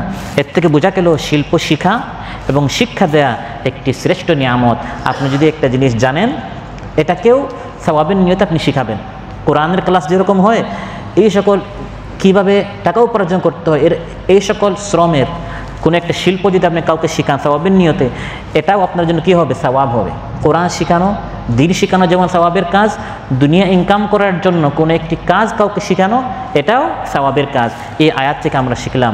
পরের আয়াতগুলোতে আল্লাহ তাআলা বলছেন, দাউদ আলাইহিস সালামের জন্য যেরকম আল্লাহ তাআলা পাহাড় ও পাখিকে বশীভূত করে দিয়েছিলেন, তার সন্তান সুলাইমান আলাইহিস সালামের জন্য আল্লাহ তাআলা এর থেকে আশ্চর্যজনক বিষয়গুলোকে তার অনুগত করে দিয়েছিলেন। সেটি হচ্ছে বাতাসকে। আর বাতাস থেকে আরও আশ্চর্যজনক বিষয় হচ্ছে শয়তানকে। সাধারণত শয়তান দুষ্ট হয়, অবাধ্য হয়, কারো বাধ্য হয় না, কারো বশীভূত হয় না, কারো আনুগত্য করে না, আনুগত্যহীন, এবং তারা সাধারণত অনিষ্টতা করে। সে জায়গায় এই দুষ্ট শয়তান জিন্নাত সুলাইমান আলাইহিস সালামের অনুগত হওয়া, তার কথা মতো চলা, এটি ছিল একটি আশ্চর্যের বিষয়। তো এই বিষয়গুলো আল্লাহ তাআলা আলোচ্য আয়াতে উল্লেখ করেছেন যে আমি আল্লাহ তাআলা কি না করতে পারি। দাউদ আলাইহিস সালামের জন্য আমি পাহাড়কে এবং পাখিগুলোকে তার অনুগত করে দিয়েছিলাম। আর সুলাইমান আলাইহিস সালামের জন্য আমি কি অনুগত করে দিয়েছি? وَلِسُلَيْمَانَ الرِّيحَ عَاصِفَةً تَجْرِي بِأَمْرِهِ إِلَى الْأَرْضِ الَّتِي بَارَكْنَا فِيهَا وَكُنَّا بِكُلِّ شَيْءٍ عَالِمِينَ। যেমন পাহাড় ও পাখিকে দাউদ আলাইহিস সালামের অনুগত আমি করে দিয়েছিলাম, তেমনি বাতাসকে, হাওয়াকে আমি আল্লাহ তাআলা সুলাইমান আলাইহিস সালামের অনুগত করে দিয়েছিলাম। সাধারণ কোনো বাতাস কেন, আল্লাহ বলে আসিফা। আসিফা বলা হয় প্রবল বাতাসকে, উদ্দাম বায়ুকে। যে বাতাস এর সাথে যেটাকে বলা হয় ঝোড়ো হাওয়া, প্রচণ্ড বাতাস, প্রবল বাতাস, শক্তিশালী বাতাস, যে বাতাসকে কেউ ঠেকাতে পারে না, এই বাতাস সুলাইমান আলাইহিস সালামের কথা মতো চলতো। সুবহানাল্লাহ। স্বাভাবিক গতিসম্পন্ন আমি করে দিয়েছিলাম সুলাইমান আলাইহিস সালামের জন্য। প্রিয় ভাইরা, বাতাস হচ্ছে আল্লাহর সৃষ্টির মধ্যে অন্যতম একটি সৃষ্টি, এবং কোরআনের মধ্যে আল্লাহ তাআলা তার এই সৃষ্টি বাতাস সম্পর্কে আমাদেরকে চিন্তা ফিকির করতে বলেছেন, যে বাতাস নিয়ে একটু চিন্তা করো। কখনো ধীর গতিতে, কখনো দ্রুত গতিতে, কখনো উত্তর দিকে দক্ষিণ, কখনো দক্ষিণ থেকে উত্তর, কখনো পূর্ব থেকে পশ্চিম, কখনো পশ্চিম থেকে পূর্ব, কখনো ঠান্ডা, কখনো গরম, নানা ধরনের এই যে বাতাস, এটা আবর্তন, পরিবর্তন, চেঞ্জ কে করেন? আল্লাহ তাআলা করেন। وتصريف الرياح آيات لقوم يعقلون تلك آيات الله نتلوها عليك بالحق فبأي حديث بعد الله وآياته يؤمنون। আল্লাহ তাআলা বলেন ওয়াতাসরিফির রিয়াহ, বাতাসের এই আবর্তন, চেঞ্জ হওয়া, এর মধ্যে চিন্তার অনেক খোরাক রয়েছে যারা চিন্তাশীল তাদের জন্য। তিলকা আয়াতুল্লাহ, এগুলো হচ্ছে আল্লাহর আয়াত, আল্লাহর নিশানা, আল্লাহর নিদর্শন, আল্লাহকে চেনার জন্য। ফাবিআইয়ি হাদিসিন, এই সকল কথা শোনার পর, কোরআনের আয়াত শোনার পর, আল্লাহর এই সকল বাতাস, আসমান, জমিন, এই সকল আল্লাহর সৃষ্টি দেখার পর যে ব্যক্তি আল্লাহকে মানে না, আল্লাহর কোরআনকে মানে না, তাহলে অন্য কোন আয়াত তাকে ঈমানের দিকে ধাবিত করবে? এ তো স্পষ্ট, দীপালোকের মতো স্পষ্ট আয়াত। এগুলো প্রমাণ করে যে একজন স্রষ্টা রয়েছে। বাতাসের গতি চেঞ্জ হচ্ছে, বাতাসের ধরন পরিবর্তন হচ্ছে, ঠান্ডা থেকে গরম, গরম থেকে ঠান্ডা, দিক চেঞ্জ হয়ে যাচ্ছে। এই যে বাতাস, কখনো প্রবল বাতাস, কখনো হালকা বাতাস, এগুলো একজন করছেন, তিনি কে? আল্লাহ তাআলা। বাতাস হচ্ছে আল্লাহর একটি শক্তিশালী সৃষ্টি। এই পৃথিবীর ইতিহাসে কতক জাতিকে আল্লাহ তাআলা বাতাস এর মাধ্যমে ধ্বংস করেছে। বাতাস যেমন রহমতের বাতাস হতে পারে, বাতাস তেমন গজবের বাতাসও হতে পারে। আদ জাতিকে আল্লাহ তাআলা ধ্বংস করেছেন বাতাসের মাধ্যমে। ওয়াফি আদিন ইয আরসালনা আলাইহিমুর রিহাল আকিম ما تذر من شيء أتت عليه إلا جعلته كالرميم। আল্লাহ তাআলা ইরশাদ করেন, আদ জাতি আমি তাদের প্রতি পাঠিয়েছি এমন বাতাস, আল আকিম, যার মধ্যে কোনো কল্যাণ ছিল না। এই বাতাস কোনো কিছু তার সামনে বাকি রাখতো না, সব কিছুকে চূর্ণ বিচূর্ণ করে ধ্বংস করে দিত। আদ জাতির বিশাল সভ্যতা ছিল, ঘর বাড়ি ছিল, বিল্ডিং ছিল, ইমারত ছিল, এলাকা ছিল, নগরী ছিল, দেশ ছিল। এক বাতাস আসলো, অনবরত টানা সাবা লায়ালিন ওয়া সামানিয়াতা আইয়াম, সাবা লায়ালিন 7 রাত, ওয়া সামানিয়াতা আইয়াম 8 দিন। 7 রাত 8 দিন টানা অনবরত ক্রমাগত এই বাতাস তাদের প্রতি প্রবাহিত হলো। ফলে আল্লাহ তাআলা বলেন তাদেরকে আমি একবারে নিশ্চিহ্ন করে দিলাম। শুধু হাজার হাজার বছর আগের আদ জাতিকে বাতাসের মাধ্যমে আল্লাহ তাআলা ধ্বংস করেছেন তা নয়, আমার আপনার রাসূল সাল্লাল্লাহু আলাইহি ওয়াসাল্লামকে শেষ করে দেওয়ার জন্য ৫ম হিজরিতে মক্কাতুল মুকাররমাহ থেকে কাফির মুশরিকরা বিশাল বাহিনী, দল উপদল, জোট মহাজোট বেঁধে তারা মদিনাতুল মুনাওয়ারায় এসেছিল এবং মদিনাকে সব দিক থেকে তারা ঘেরাও করলো। এই যুদ্ধকে বলে খান্দাক যুদ্ধ, আবার এর অপর নাম হচ্ছে আহজাব যুদ্ধ। আহজাব হিজবের বহুবচন, দল উপদল, অনেক দল, অনেক জোট মহাজোট তারা করেছিল ইসলামের বিরুদ্ধে। এবার আমরা ইসলামকে শেষ করে দিব। মুসলমানদেরকে তারা সব দিক থেকে ঘেরাও করলো। মহানবী সাল্লাল্লাহু আলাইহি সাল্লাম এবং মুসলমানেরা মদিনার ভিতরে আবদ্ধ হয়ে গেলেন। বাসার কোনো রাস্তা নেই, বের হওয়ার কোনো উপায় নেই, খাবার নেই, খাবারের অভাবে সাহাবায়ে কেরাম পেটে পাথর বেঁধেছেন।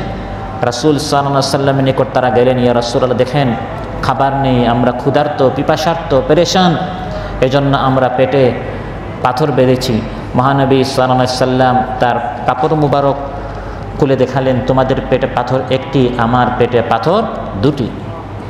এরকম কষ্ট মুসলমানদের যখন হলো, তখন আল্লাহ তাআলা মুসলমানদের বাঁচার যখন আর কোনো উপায় নেই, নাজাতের আর কোনো রাস্তা নেই, কাফিররা সব দিকে ঘিরে ফেলল, তখন আল্লাহ তাআলা কোরআনের মধ্যে বলেন, এই কাফির মুশরিক যারা মক্কা থেকে এসে আমার নবী এবং মুসলমানদেরকে সব দিক থেকে ঘিরে ফেলল, আমি তাদের প্রতি আমার পক্ষ থেকে একটি অদৃশ্য বাহিনী পাঠালাম। সুবহানাল্লাহ, যে বাহিনী তোমরা দেখোনি, অনুভব করেছ। ইয়া আইয়ুহাল্লাযীনা আমানু যকুরু নি'মাতাল্লাহি আলাইকুম ইয জাআতকুম জুনুদুন ফাআরসালনা আলাইহিম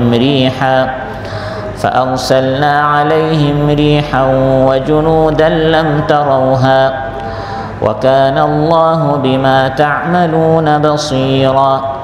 হে ঈমানদারেরা, আল্লাহর নিয়ামতের কথা স্মরণ করো, আল্লাহর অনুগ্রহের কথা স্মরণ করো। ইয জাআতকুম জুনুদ, যখন বিভিন্ন বাহিনী আসলো, এবার তোমাদেরকে শেষ করে দিবে। এবার আমরা এমনভাবে তাদেরকে ধ্বংস করব, হত্যা করব, গুম করব, খুন করব, এরপরে ইসলামী আন্দোলন আর তার নিজ পায়ে দাঁড়াতে পারবে না। এবার আমরা ষড়যন্ত্র চক্রান্তের আমরা ছক এমনভাবে এঁকেছি, এমনভাবে আমরা প্ল্যান পরিকল্পনা নিয়েছি, আর তারা দাঁড়াতে পারবে না। আল্লাহ তাআলা বলেন, তারা তাদের মতো ষড়যন্ত্র করলো, আর আমি কি করলাম? ফাআরসালনা আলাইহিম রিহা, আমি তাদের বিরুদ্ধে আমার এক বাহিনী বাতাসকে পাঠিয়ে দিলাম। ফাআরসালনা আলাইহিম রিহা ওয়া জুনুদান লাম তারাউহা, আর অনেক বাহিনী পাঠিয়েছি, ফেরেশতা পাঠিয়েছি, লাম তারাউ, তোমরা দেখোনি। এমন প্রচণ্ড বাতাস আসলো, যেরকম আদ জাতিকে বাতাসের মাধ্যমে আল্লাহ তাআলা ধ্বংস করলেন। মক্কা থেকে আগত কুরাইশের ডেক, পাতিল, তাবু, তারা যা এনেছিল সব কিছু বাতাস একবারে তছনছ করে দিল। ফলে তারা যে চক্রান্ত এঁকেছিল সব কিছু তাদের নস্যাৎ হয়ে গেল। তারা পৃষ্ঠ প্রদর্শন করে আবার মক্কায় তারা ফিরে গেল। তারা তাদের উদ্দেশ্য, তাদের টার্গেট তারা পূরণ করতে পারে নাই, ইসলামের কোনো ক্ষতি করতে পারে নাই। তাই কবি বলেন, লাম ইউহসি জুনদাল্লাহি ফি মালাকুতিহি গায়রুল আলিমিল কাহিরিত তাওয়াবি قد أنجز النصر العظيم لعبده بجنوده كالريح في الأحزاب। আল্লাহর এই বিশ্ব জগতে কত বাহিনী আছে, এগুলো মহাজ্ঞানী, মহাপরাক্রমশালী, তাওবা গ্রহণকারী, মহাসত্তা আল্লাহ তাআলা ব্যতীত আর কেউ জানে না তার কত বাহিনী আছে। সুবহানাল্লাহ। তার সেই সকল বাহিনীর মধ্যে এক শক্তিশালী বাহিনীর নাম হচ্ছে বাতাস। যে বাতাসের মাধ্যমে খান্দাক যুদ্ধে মক্কা থেকে আগত বিশাল যে সকল দল ছিল, সবাইকে আল্লাহ তাআলা এই বাতাসের মাধ্যমে ধ্বংস করে মুসলমানদেরকে মহাবিজয় দান করলেন। প্রিয় ভাইরা, যে বাতাসকে আল্লাহ তাআলা সুলাইমান আলাইহিস সালামের অনুগত করে দিয়েছেন, এই বাতাস নিয়ে আমাদেরকে ভাবতে আল্লাহ তাআলা বলেছেন। আদ জাতিকে আল্লাহ ধ্বংস করেছেন, মক্কায় থেকে আগত মদিনায় কাফির মুশরিকদেরকে আল্লাহ তাআলা পরাজিত করেছেন বাতাসের মাধ্যমে। আজও যখন কাউকে আল্লাহ ধ্বংস করতে চান, মাঝে মধ্যে আল্লাহ তাআলা ইশারা দেন। প্লেনে আপনি আছেন, প্লেন সামান্য যখন নড়াচড়া করে, বাতাসের গতি একটু যখন কন্ট্রোলের বাহিরে চলে যায়, তখন মুসলমানরা তো আছেই, ও মুসলিমরাও তখন বলে উপরওয়ালা যেন আমাদেরকে বাঁচায়।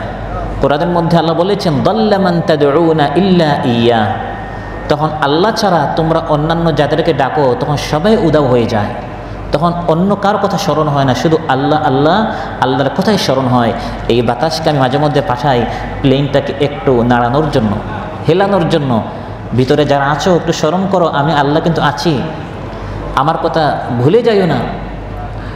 সমুদ্রের মাঝখানে মুসাফিররা ভ্রমণ করছে, সফর করছে, বেমালুম মানুষ তার রবের কথা ভুলে যায়, জাহাজে বসে বসে ফিল্ম দেখে, আল্লাহর সাথে নাফরমানি করে।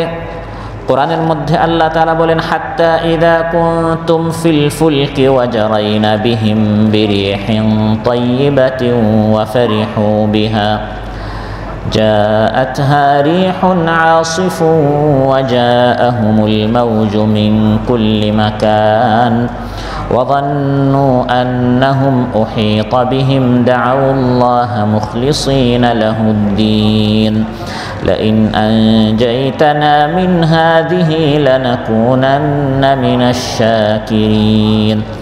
আল্লাহ তাআলা বলেন, অনেক সময় এরকম হয় তোমরা নৌকায় সমুদ্রের মাঝখানে, বাতাস তোমাদের অনুকূলে, খুব খুশি আনন্দে তোমরা সফর করছো, ভ্রমণ করছো, হাসি খুশিতে তোমরা তামসা করছো। জাআতহা রিহুন আসিফ, হঠাৎ দেখা গেল বাতাস তোমাদের প্রতিকূলে চলে গেল, প্রচণ্ড বাতাস আসলো। ওয়াজাআহুমুল মাউজু মিন কুল্লি মাকান, তরঙ্গের পর তরঙ্গ, ঢেউ সব দিকে এসে তোমাদেরকে ঘিরে ফেললো।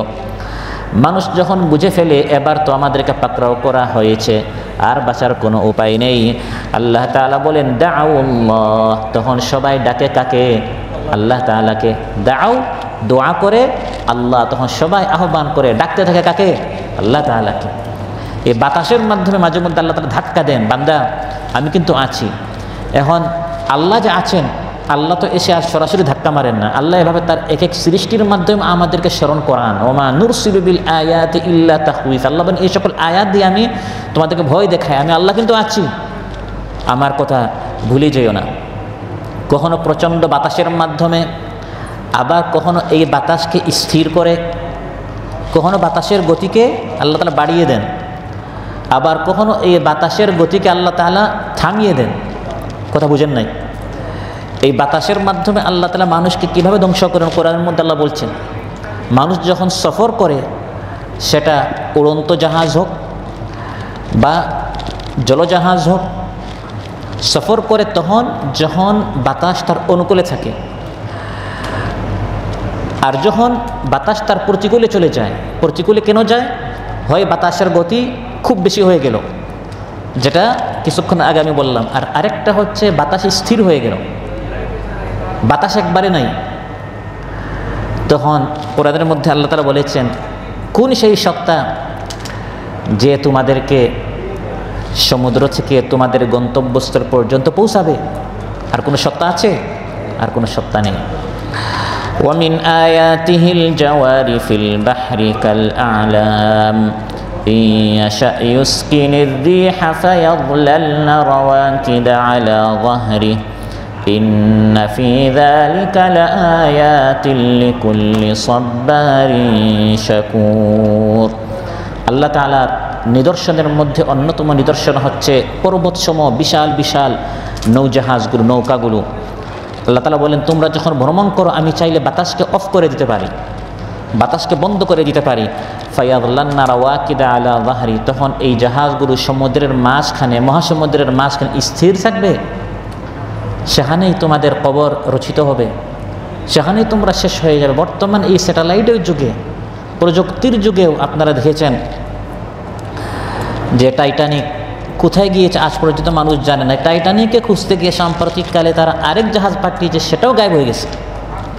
আল্লাহ তাআলা মাঝে মধ্যে দেখান যে আমি কত শক্তিশালী, তোমরা তোমাদের প্রযুক্তির উপর নির্ভর করে আমি আল্লাহ তাআলাকে তোমরা ভুলে যেও না।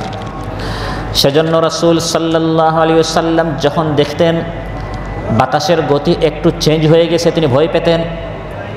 মহানবী সাল্লাল্লাহু আলাইহি ওয়াসাল্লাম তিনি মাসুম ছিলেন, বেগুনাহ ছিলেন, নিষ্পাপ ছিলেন, তার উপর তো কখনো আল্লাহর গজব আসবে না। তিনি আমাদেরকে শিখাচ্ছেন বাতাসের গতি একটু চেঞ্জ হয়েছে দেখা মাত্রই ভয় পেতে হবে, এটা রহমতের বাতাস আবার শাস্তির বাতাসও হতে পারে। মহানবী সাল্লাল্লাহু আলাইহি ওয়াসাল্লাম তার উপর তো শাস্তি আসবে না, বরং তিনি নিজেই ছিলেন শাস্তি প্রুফ। সুবহানাল্লাহ। আপনারা জানেন ওয়াটার প্রুফ আছে, তিনি যিনি শাস্তি প্রুফ, তার উপস্থিতি তিনি পৃথিবীতে থাকার কারণে এই এলাকায় শাস্তি আসবেই না। শাস্তি যদি আসার মতো হয় তিনি থাকার কারণে এই শাস্তি ফেরত চলে যাবে। সুবহানাল্লাহ। ওয়ামা কানা আল্লাহু লিয়ুআযযিবাহুম ওয়া আনতা ফীহিম। আল্লাহ তাআলা বলেন, হে আমার হাবিব, আপনি আছেন তাদের উপর শাস্তি আসবে এটা হতে পারে না। আনতা ফীহিম, আপনি থাকলে শাস্তি ফেরত চলে যাবে। মহানবী সাল্লাল্লাহু আলাইহি সাল্লামের থাকার কারণে শাস্তি আসবে না, এত সত্ত্বেও তিনি ভয় পাচ্ছেন বাতাসের গতি একটু বেড়ে গেছে, এটি কোনো শাস্তির বাতাস নয় তো? এই বাতাসের পরে আবার ঘূর্ণিঝড় চলে আসবে না তো? ঘূর্ণিঝড়, বন্যা, প্লাবন হয়ে আমরা সবাই ধ্বংস হয়ে যাব না তো? এই জন্য তিনি আল্লাহর দিকে রুজু করতেন। সুবহানাল্লাহ। আমাদেরকে শেখাচ্ছেন, তিরমিজিতে এসেছে, কানান নাবিয়্যু সাল্লাল্লাহু আলাইহি ওয়াসাল্লাম ইযা রাআর রিহ। রাসূল সাল্লাল্লাহু আলাইহি ওয়াসাল্লাম যখন বাতাস দেখতেন তখন তিনি এই দোয়াটি পড়তেন, আল্লাহুম্মা ইন্নী আসআলুকা মিন খাইরিহা ওয়া খাইরি মা ফিহা ওয়া খাইরি মা উরসিলাত বিহি ওয়া আউযু বিকা মিন শাররিহা ওয়া শাররি মা ফিহা ওয়া শাররি মা উরসিলাত বিহি। হে আল্লাহ, এই বাতাসের কল্যাণ, বাতাসের মধ্যে যে কল্যাণ আর যে কল্যাণ নিয়ে বাতাস আসছে আমি তা আপনার নিকট প্রার্থনা করছি, আর আপনার নিকট পানাহ চাচ্ছি এই বাতাসের অকল্যাণ, বাতাসের মধ্যে যে অকল্যাণ এবং যে অকল্যাণ নিয়ে বাতাস আসছে তা থেকে আমি আপনার নিকট আশ্রয় চাচ্ছি। তিনি এভাবে দোয়া করতেন। শুধু দোয়া করতেন তা নয়, বরং রাসূল সাল্লাল্লাহু আলাইহি ওয়াসাল্লাম পেরেশান হয়ে যেতেন। সহিহ মুসলিমে এসেছে, আয়েশা রাদিয়াল্লাহু আনহা বলেন, কানা ইযা তাখায়্যালাতিস সামা, যখন আসমানের রং বদলে যেত, আসমান কালো হলো, মেঘ আসছে, বৃষ্টির পূর্বাভাস, মহানবী সাল্লাল্লাহু আলাইহি ওয়াসাল্লামের কি হতো? আয়েশা রাদিয়াল্লাহু আনহা বলেন, তাগায়্যারা লাউনুহু, মহানবী সাল্লাল্লাহু আলাইহি ওয়াসাল্লামের চেহারার বর্ণ, চেহারার রং চেঞ্জ হয়ে যেত ভয়ে যে আসমান কালো হয়ে গেছে, গাঢ় হয়ে যাচ্ছে। এটা বন্যার, তুফানের পূর্বাভাস নয় তো? ওয়া খারাজা ওয়া দাখালা ওয়া আকবালা ওয়া আদবারা, তিনি একবার ঢুকতেন একবার বের হতেন, উঠা বসা আসা যাওয়া করতেন। মানুষ যখন বেশি পেরেশান তখন কী করে? স্থির থাকতে পারে না, আসা যাওয়া করে। রাসূল সাল্লাল্লাহু আলাইহি ওয়াসাল্লাম নিষ্পাপ মাসুম হওয়া সত্ত্বেও যখন দেখতেন আসমান কালো হয়ে গেছে তিনি পেরেশান হয়ে আসা যাওয়া করতেন যে এই বাতাসের পর কোনো তুফান আসছে না তো? ফাইদা আমতারাত সুদরিয়া আনহু, বাতাসের পর যখন রহমতের বৃষ্টি আসতো মহানবী সাল্লাল্লাহু আলাইহি ওয়াসাল্লামের পেরেশানি দূর হতো। ফাআরাফতু যালিকা ফি ওয়াজহিহি, রাসূল সাল্লাল্লাহু আলাইহি ওয়াসাল্লামের চেহারা মুবারক এর মধ্যে যখন কয়েকদিন আমি এটা লক্ষ্য করলাম, আমি তাকে প্রশ্ন করলাম, ফাসআলতুহু, জিজ্ঞাসা করলাম। আয়েশা রাদিয়াল্লাহু আনহা জিজ্ঞাসা করলেন, ইয়া রাসূলুল্লাহ, আপনি এভাবে বাতাসের গতি ধরন পরিবর্তন হওয়ার কারণে আপনি তো পেরেশান হন কেন? তিনি ইরশাদ করলেন, লাআল্লাহু ইয়া আয়েশাতু কামা ক্বালা কওমি আদ فلما رأوه عارضا مستقبل أوديتهم قالوا هذا عارض ممطرنا بل هو ما استعجلتم به ريح فيها عذاب أليم। হ্যাঁ আয়েশা, আমাদের আগে আদ জাতির উপর যখন এভাবে বাতাস এসেছিল, বাতাসের মাধ্যমে তাদেরকে ধ্বংস করা হয়েছিল, কিন্তু বাতাস আসা যখন শুরু হয়েছিল তারা খুশি হয়েছিল, তারা বলেছিল এটা তো বৃষ্টির বাতাস, আমাদের সুদিন আসছে। নবী বলে, আল্লাহর কথা না মানলে নাকি শাস্তি আসবে। আমরা তো দেখি কত সুন্দর বাতাস আসছে, বাতাসের পর বৃষ্টি আসবে, সামনে আমাদের দেশ আরও সজীব হবে, সবুজ হবে, সুন্দর হবে, আমাদের ভাগ্য খুলে যাবে। আল্লাহ বলেন, না না, বাল হুয়া মাস্তাআজালতুম বিহি, এতদিন তোমরা যে শাস্তির তাড়াহুড়া করেছিলে এটা ভালো কোনো বাতাস নয়, বরং রিহুম ফিহা আযাবুন আলিম, এমন বাতাস যে বাতাসের মধ্যে বেদনাদায়ক শাস্তি রয়েছে। হে আয়েশা, এই বাতাসের মাধ্যমে আদ জাতিকে ধ্বংস করা হয়েছে, আমার ভয় হচ্ছে এটা সেই জাতীয় কোনো বাতাস কিনা। এখানে রাসূল সাল্লাল্লাহু আলাইহি ওয়াসাল্লাম আমাদেরকে শিক্ষা দিচ্ছেন যে বাতাস আল্লাহর সৃষ্টি, বাতাসের গতি ধরন চেঞ্জ হলে এভাবে কি করতে হবে, ভয় পেতে হবে। শুধু বাতাস নয়, বাতাস হোক, মৌসুম হোক, বৃষ্টি হোক, বা জমিন সামান্য নড়াচড়া করছে, এ ধরনের সামান্য পরিবর্তন হলে ভয় পেতে হবে যে ইশারা আসছে, এটা আল্লাহর পক্ষ থেকে কোনো শাস্তি নয়। তো এই বাতাসকে আল্লাহ তাআলা আলোচ্যাতে বলেন যে আমি সুলাইমান আলাইহিস সালামের অনুগত করে দিয়েছিলাম। সুলাইমান আলাইহিস সালাম আল্লাহর নিকট দোয়া করেছিলেন, قال رب اغفر لي وهب لي ملكا لا ينبغي لأحد من بعدي إنك أنت الوهاب। তিনি আল্লাহর নিকট দোয়া করলেন, কে? হযরত সুলাইমান আলাইহিস সালাম। হে আল্লাহ, আমাকে ক্ষমা করুন এবং আপনি আমাকে এমন রাজত্ব দান করুন যা আমার পরে আপনি অন্য কাউকে দিবেন না। এটা শুধু আমার জন্য খাস হবে, আমার জন্য বিশেষ একটি রাজত্ব, একটি জিনিস আপনি আমাকে দান করুন যা আপনি অন্য কাউকে দিবেন না। ভাইরা, আমরা আল্লাহর নিকট চাইতে দেরি করি, চাইতে লজ্জা করি। আল্লাহ তাআলা দিতে কিন্তু দেরি করেন না, বরং আল্লাহ তাআলার নিকট না চাইলে আল্লাহ তাআলা নারাজ হন। সুলাইমান আলাইহিস সালাম আল্লাহর নিকট চেয়েছেন, হে আল্লাহ, আমাকে এমন এক জিনিস দেন যেটা আপনি আগেও কাউকে দেননি, পরেও আপনি এটা কাউকে দিবেন না। আল্লাহ দোয়া কবুল করেছেন। فسخرنا له الريح تجري بأمره رخاء حيث أصاب। আমি সুলাইমান আলাইহিস সালামের জন্য বাতাসকে বশীভূত করে দিলাম, তার অনুগত করে দিলাম, যে বাতাস অতি সহজে সুলাইমান আলাইহিস সালামের হুকুমে চলাচল করত। যেদিকে সুলাইমান চাইতেন সেদিকে বাতাস চলত। সুবহানাল্লাহ। তিনি আল্লাহর নিকট দোয়া করেছেন, আল্লাহ তাআলা বাহ্যিকভাবে যেটা অসম্ভব সেটা আল্লাহ তাআলা সম্ভব করে দেখিয়ে দিয়েছেন। সুবহানাল্লাহ। সাধারণ বাতাস ছিল না। আল্লাহ তাআলা বলেন এটি প্রচণ্ড বাতাস ছিল। ওয়ালি সুলাইমান আর-রিহা আসিফা, প্রচণ্ড বাতাস, যে বাতাস সাধারণত কার কথা শুনে না। আসিফা, ঝড়ো হাওয়ার সাথে থাকে। এই ধরনের কঠিন বাতাসকে আমি সুলাইমান আলাইহিস সালামের অনুগত করে দিলাম। সুবহানাল্লাহ। সুলাইমান আলাইহিস সালাম তিনি একা নন, তিনি তার পুরা মন্ত্রী পরিষদ সহ সিংহাসনে বসতেন। যেখানে ইচ্ছা 1 মাসের রাস্তা মাত্র কয়েক ঘন্টায় তিনি বাতাসের উপর করে তিনি সেই দূর পর্যন্ত পৌঁছে যেতেন। সুবহানাল্লাহ। ولسليمان الريح غدوها شهر ورواحها شهر। আল্লাহ তাআলা বলেন সুলাইমান আলাইহিস সালাম সকালে 1 মাসের সফর করতেন বাতাসের মাধ্যমে, সন্ধ্যায় আবার ফিরে আসতেন 1 মাসের পথ। সকালে 1 মাসের পথ অতিক্রম করতেন, যেতেন, আবার সন্ধ্যায় এই 1 মাসের পথ ফিরে আসতেন। 1 মাস যাওয়া 1 মাস আসা, সকাল সন্ধ্যায় তার এই সফরটা হয়ে যেত। সুবহানাল্লাহ। বাতাসে ভর করে তিনি যেখানে ইচ্ছা দ্রুত ও সহজে তিনি পৌঁছে যেতেন। তিনি বাতাসে তার কাঠের বিছানা পাততেন, তারপর তাতে রাষ্ট্রের যত প্রয়োজনীয় জিনিস রয়েছে যেমন ঘোড়া, ওট, তাঁবু, সৈন্য সামন্ত সব কিছুকে তিনি এর উপরে উঠাতেন। তারপর বাতাসকে বলা হতো তা বহন করার জন্য। বাতাস তার নিচে ঢুকে তা বহন করে উঠিয়ে নিয়ে যেত। তখন তাদের উপরে পাখি ছায়া দিত। এভাবে সুলাইমান আলাইহিস সালাম যেখানে চাইতেন সেখানে বাতাস তাদেরকে নিয়ে যেত। যখন তিনি নামতেন তখন তার সাথে তার রাজকীয় সামগ্রী সবই থাকতো। সুবহানাল্লাহ। ولسليمان الريح عاصفة تجري بأمره إلى الأرض التي باركنا فيها। আল্লাহ তাআলা বলেন সুলাইমান আলাইহিস সালামের জন্য আমি এভাবে প্রচণ্ড বাতাসকে তার অনুগত করে দিয়েছিলাম। তাজরি বিআমরি, সুলাইমান আলাইহিস সালামের নির্দেশে এই বাতাস চলতো। ইলাল আরদিল্লাতি বারাকনা ফিহা, সেই দেশ পর্যন্ত যেই দেশের প্রতি আমি বরকত নাজিল করেছি। অর্থাৎ বর্তমান শাম, সিরিয়া, ফিলিস্তিন, লেবানন, জর্দান, এই সকল এরিয়ায় সুলাইমান আলাইহিস সালাম ছিলেন। এটাই তার গন্তব্য ছিল।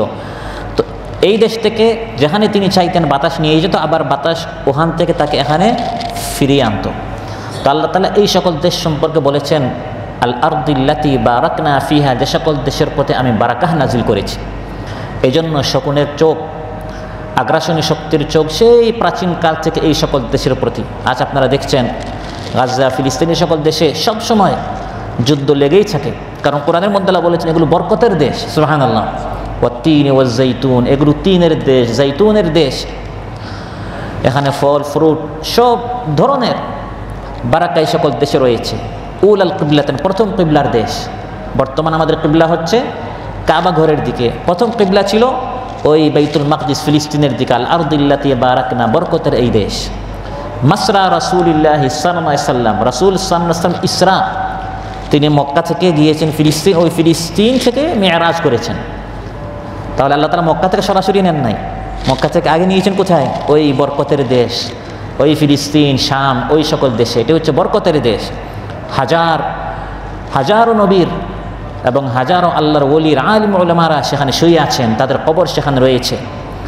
সেখানে তাদের বিচরণ ছিল, তাদের জীবনী তারা সেখানে কাটিয়েছেন। আল্লাহ তাআলা বলেন সেখানে সুলাইমান আলাইহিস সালাম ছিলেন। ওয়া কুন্না বিকুল্লি শাইইন আলিমিন, সুলাইমান আলাইহিস সালামকে আমি যে এত রাজত্ব দিলাম, শক্তি দিলাম, ক্ষমতা দিলাম, ও পাত্রে আমি দেই নাই, বরং আমি আল্লাহ তাআলা জানি কাকে কতটুকু দিতে হয়, জেনে শুনে আমি তাকে দিয়েছি। সুবহানাল্লাহ। সুলাইমান আলাইহিস সালামকে এত পাওয়ার দিলেন, অন্যান্যদেরকে আল্লাহ দেন নাই। আল্লাহর বিরুদ্ধে, বৈষম্য বিরুদ্ধে আন্দোলন করা যাবে নাকি? যে আল্লাহ বৈষম্য কেন করলেন না? আল্লাহ বলেন আমি জেনে শুনে দিয়েছি। ওয়া কুন্না বিকুল্লি শাইইন আলিমিন, আমি অবগত আছি কাকে কতটুকু দিতে হয়। কারণ সুলাইমান আলাইহিস সালামকে এই পাওয়ার দেওয়ার কারণে তিনি জনগণের উপর এই বাতাসের মাধ্যমে জুলুম করবেন না, বাতাসের মাধ্যমে দুর্নীতি করবেন না, বাতাসের মাধ্যমে আবার চাঁদাবাজি করবেন না, যে আমাকে টাকা দাও, নয় আমি বাতাস দিব না। আমাদের কাউকে বাতাস দিলে তো আবার সমস্যা হয়ে যাবে। ভাই আমার পক্ষে আসো, বাতাস পাবা, আমার বিরোধী দলে গেলে তুমি কী পাবা না? বাতাস পাবা না, পানি পাবা না, অক্সিজেন পাবা না। যতটুকু ক্ষমতা না আমরা পাই, এগুলো নিয়ে আমরা কত কিছু না করি। বাতাস যদি আল্লাহ দিতেন, বাতাস না দিয়ে মেরে ফেলবে, পানি না দিয়ে মেরে ফেলবে। কারেন্ট আল্লাহ দিয়েছিলেন, কারেন্ট বন্ধ করে দিল। এখন যদি চিন্তা করেন, যদি আল্লাহ তার হাতে বাতাসটা দিয়ে দিতেন, মানুষ শ্বাসই ফেলতে পারতো না, বাতাসটা কী করে ফেলতো? বন্ধ করে ফেলতো। কারেন্ট বন্ধ করেছে, ইন্টারনেট বন্ধ করেছে, এগুলো তার হাতে ছিল। এখন যদি আল্লাহ তাআলা তার হাতে পানিটা দিতেন, খাবার দিতেন, বাতাস দিতেন। আল্লাহর একটি হিকমত হচ্ছে অপ্রয়োজনীয় জিনিস আল্লাহ মানুষের হাতে দিয়েছেন। স্বর্ণ মানুষের হাতে, স্বর্ণ যদি সারা জীবন আপনি নাও দেখেন, সংগ্রহ না করেন, সঞ্চয় না করেন, মানুষের কিছু হয় না। এগুলো হচ্ছে বিলাসিতার জিনিস। কিন্তু নিত্য প্রয়োজনীয় জিনিস আল্লাহ তাআলা তার হাতে রেখেছেন, বাতাস, পানি। কারণ এগুলো মানুষের হাতে দিলে নিজের পক্ষে আসলে দিবে, বিরোধী মতের পক্ষে গেলে আর না দিয়ে মারবে। সুলাইমান আলাইহিস সালাম এমন ছিলেন না, আল্লাহ বলেন এই জন্য আমি তাকে এগুলো দিয়েছি। ওয়া কুন্না বিকুল্লি শাইইন আলিমিন। যেমন দাউদ আলাইহিস সালামের জন্য লোহাকে আল্লাহ তাআলা নরম করে দিয়েছিলেন, সুলাইমান আলাইহিস সালামের জন্য আল্লাহ তাআলা তামার ঝর্ণা প্রবাহিত করে দিয়েছিলেন, যাতে তামা পদার্থ দ্বারা অনায়াসে ইচ্ছামতো তিনি পাত্র ইত্যাদি বানাতে পারেন। সুবহানাল্লাহ। আল্লাহ তাআলা বলেন ওয়া আসালনা লাহু আইনাল কিতর, তামার ঝর্ণা আমি তার জন্য প্রবাহিত করে দিয়েছি। আর কি? আল্লাহ বলেন দুষ্ট শয়তানদেরকে আমি তার অনুগত করে দিয়েছি। ওয়া মিনাশ শায়াতিনি মান ইয়াগুসুনা লাহু ওয়া ইয়ামালুনা আমালান দুনা যালিক, শয়তানরা সুলাইমান আলাইহিস সালামের জন্য ডুবুরির কাজ করত। তার আদেশে তিনি বলতেন শয়তানদেরকে যে সমুদ্রে ঝাঁপিয়ে পড়ো, ডুব দাও। তারা সেখানে ডুব দিয়ে সমুদ্র থেকে মণি, মুক্তা, হীরা, লুলু, ইয়াকুত, মারজান ইত্যাদি দামি দামি জিনিস সেই সমুদ্র থেকে বের করে এনে সুলাইমান আলাইহিস সালামকে তারা দিত। শুধু তাই নয়, ওয়া ইয়ামালুনা আমালান দুনা যালিক, অন্যান্য কঠিন কঠিন কাজ তিনি এই জিন্নাতদেরকে দিয়ে করাতেন। যেমন নির্মাণের কাজ, ওয়াশায়াতিনা কুল্লা বান্নাইন ওয়া গাওয়াস, বান্না বিনায়া ইমারতকে বলা হয়। তো এই সকল ইমারতের কাজ, বিনায়ার কাজ, নির্মাণের কাজ বান্না তিনি এই সকল শয়তানদেরকে দিয়ে করাতেন। তারা তার জন্য কি করত সেটাও কোরআনের মধ্যে আল্লাহ তাআলা বলে দিয়েছেন। ইয়ামালুনা লাহু মা ইয়াশাউ মিন মাহারিবা ওয়া তামাথিলা ওয়া জিফানিন কাল জাওয়াবি ওয়া কুদুরির রাসিয়াত, এই জিন্নাতরা সুলাইমান আলাইহিস সালামের জন্য মাহারিব, তারা বড় বড় প্রাসাদ বানাতো, যে সকল প্রাসাদ মানুষ বানাতে পারেন এরকম উঁচু উঁচু প্রাসাদ সুলাইমান আলাইহিস সালাম তাদেরকে কাজে লাগাতেন, তারা এই সকল প্রাসাদ বানাতো। ওয়াতামাসিল, ভাস্কর্য বানাতো। ভাস্কর্য বলতে আমরা যে শিরকে ভাস্কর্য বুঝি এগুলো নয়, যাদের ভিতরে রূহ নেই, রূহবিহীন, যেমন বৃক্ষের এই ধরনের জিনিসের ভাস্কর্য। ওয়াজিফানিন কাল জওয়াব, সুবিশাল হাউজের মতো পাত্র তারা বানাতো। ওয়াকদুরের রাসিয়াত, স্থির ডেক পাতিল, স্থির থাকতো, এভাবে ডেক পাতিল তারা সুলাইমান আলাইহিস সালামের জন্য বানাতো। আল্লাহ বলেন ওয়াকুন্না লাহুম হাফিযিন, আমি সুলাইমান আলাইহিস সালাম এবং ঈমানদারদেরকে আবার শয়তানের অনিষ্টতা থেকে হেফাজত করতাম। কারণ শয়তানরা একদিকে সুলাইমান আলাইহিস সালামের জন্য এগুলো বানাচ্ছে, মনে মনে তারা নারাজ হতে পারে, সুলাইমান এত কষ্টের কাজ করাচ্ছে, আবার ফাঁকে যদি তারা তার ক্ষতি করে ফেলে, যাতে করে ক্ষতি করতে না পারে, আমি ঈমানদারদেরকে সুলাইমান আলাইহিস সালামকে আমি শয়তান গুরু থেকে আমি হেফাজত করেছি। সুবহানাল্লাহ। জিনদের মধ্যে যে অবাধ্যতা, ফাসাদি স্বভাব ছিল, তা থেকে আমি সুলাইমান আলাইহিস সালামকে রক্ষা করেছি। ফলে তার সম্মুখে তাদের অবাধ্য হওয়ার উপায় ছিল না। একটু অবাধ্যতা যদি কোনো শয়তান করত, তাকে বেঁধে শিকলে ফেলে দেওয়া হতো। আল্লাহ তাআলা এই পাওয়ার সুলাইমান আলাইহিস সালামকে দিয়েছিলেন। ওয়াআখারিনা মুকাররানিনা ফিল আসফাদ, বিশাল এক বাহিনী ছিল সুলাইমান আলাইহিস সালামের, তারা এই শয়তানগুলোকে শিকলে বেঁধে এভাবে রেখে দিত। আখিরাতে তো শাস্তি আছে, আমার সুলাইমানের কথা কেন মানলে না, দুনিয়াতেও শাস্তি আছে। ওয়ামান ইয়াজিগ মিনহুম আন আমরিনা নুযিকহু মিন আযাবিস সাঈর, শাস্তি কিয়ামতের দিন তো আছে, দুনিয়াতেও আল্লাহ তাআলা তাদের উপর তাফসিরে এসেছে একজন ফেরেশতা নিয়োজিত রেখেছিলেন। সুলাইমান আলাইহিস সালাম এর নির্দেশে একজন ফেরেশতা জিন্নাতের উপর নিয়োজিত ছিল। ওই ফেরেশতার হাতে আগুনের চাবুক থাকতো। যে জিন সুলাইমান আলাইহিস সালামের আদেশ অমান্য করত, তাকে ফেরেশতা চাবুক মারতেন, যাতে এই শয়তান পড়ে ছাই হয়ে যেত। সুবহানাল্লাহ। আল্লাহ বলেন ওয়াকুন্না লাহুম হাফিদিন, এই শয়তানের অবাধ্যতা থেকে, অনিষ্টতা থেকে আমি তাদেরকে হেফাজত করেছি। আবার তাফসিরে জালালাইনে আরেকটা তাফসিরে এসেছে ওয়াকুন্না লাহুম হাফিদিন মিন আইন ইউফসিদু মা আমিলু।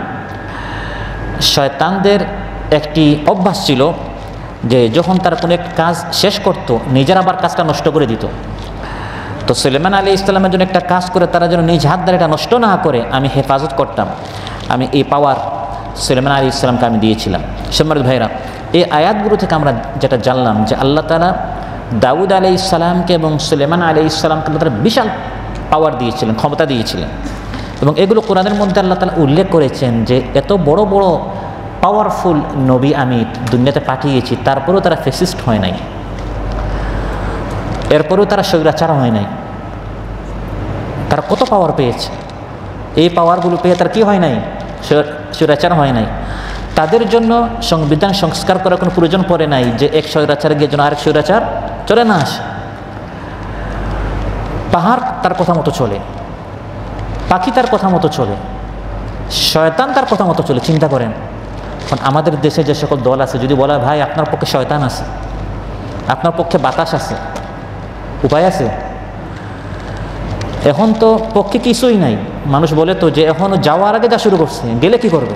আল্লাহ তাআলা বলছেন যে আমি সুলাইমান আলাইহিস সালামের জন্য বাতাস, তার জন্য শয়তান, শুধু তাই নয়, পাখিকে, পিপিলিকাকে, সব কিছুকে আমি তার অনুগত করে দিয়েছি। সুবহানাল্লাহ।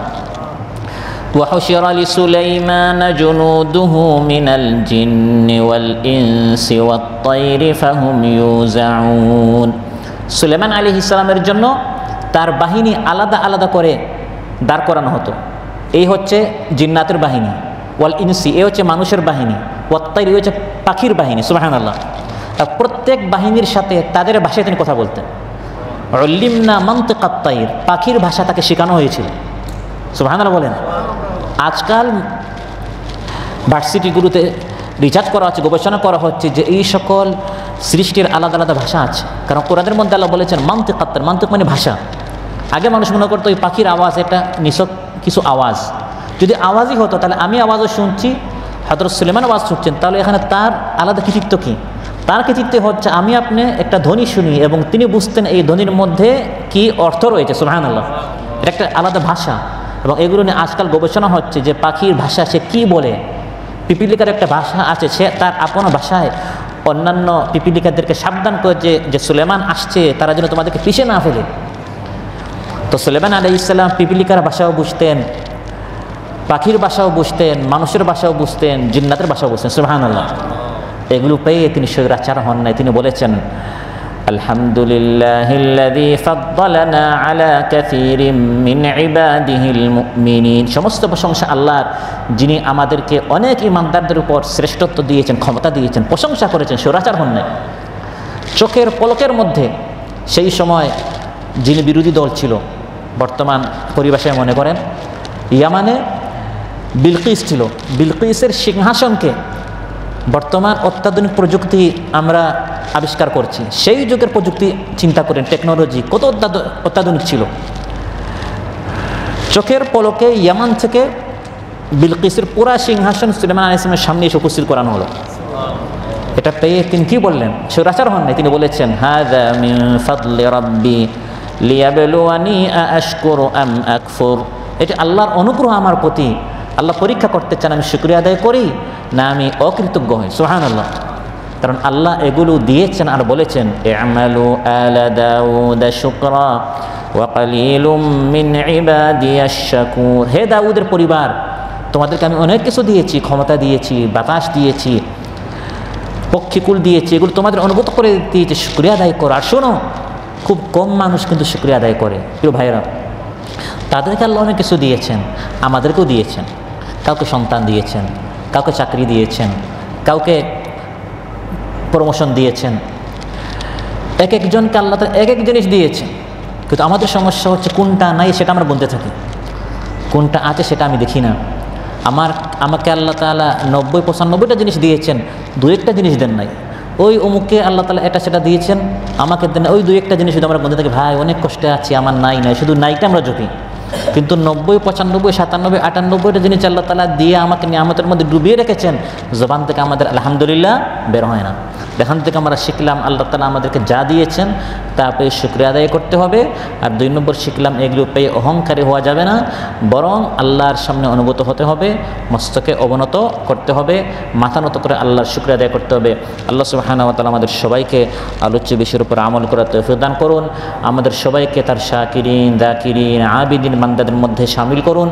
আমরা সবাই যেন সুলেমান আলাইহিস সালামের মতো, দাউদ আলাইহিস সালামের মতো, আল্লাহর প্রিয় নবীদের মতো আমরা যেন তার কৃতজ্ঞ বান্দাদের মতো আমরা তার ইবাদত করতে পারি। আমাদের মধ্যে যার যে পেরেশানি আছে তাদের পেরেশানি মুক্ত করুন।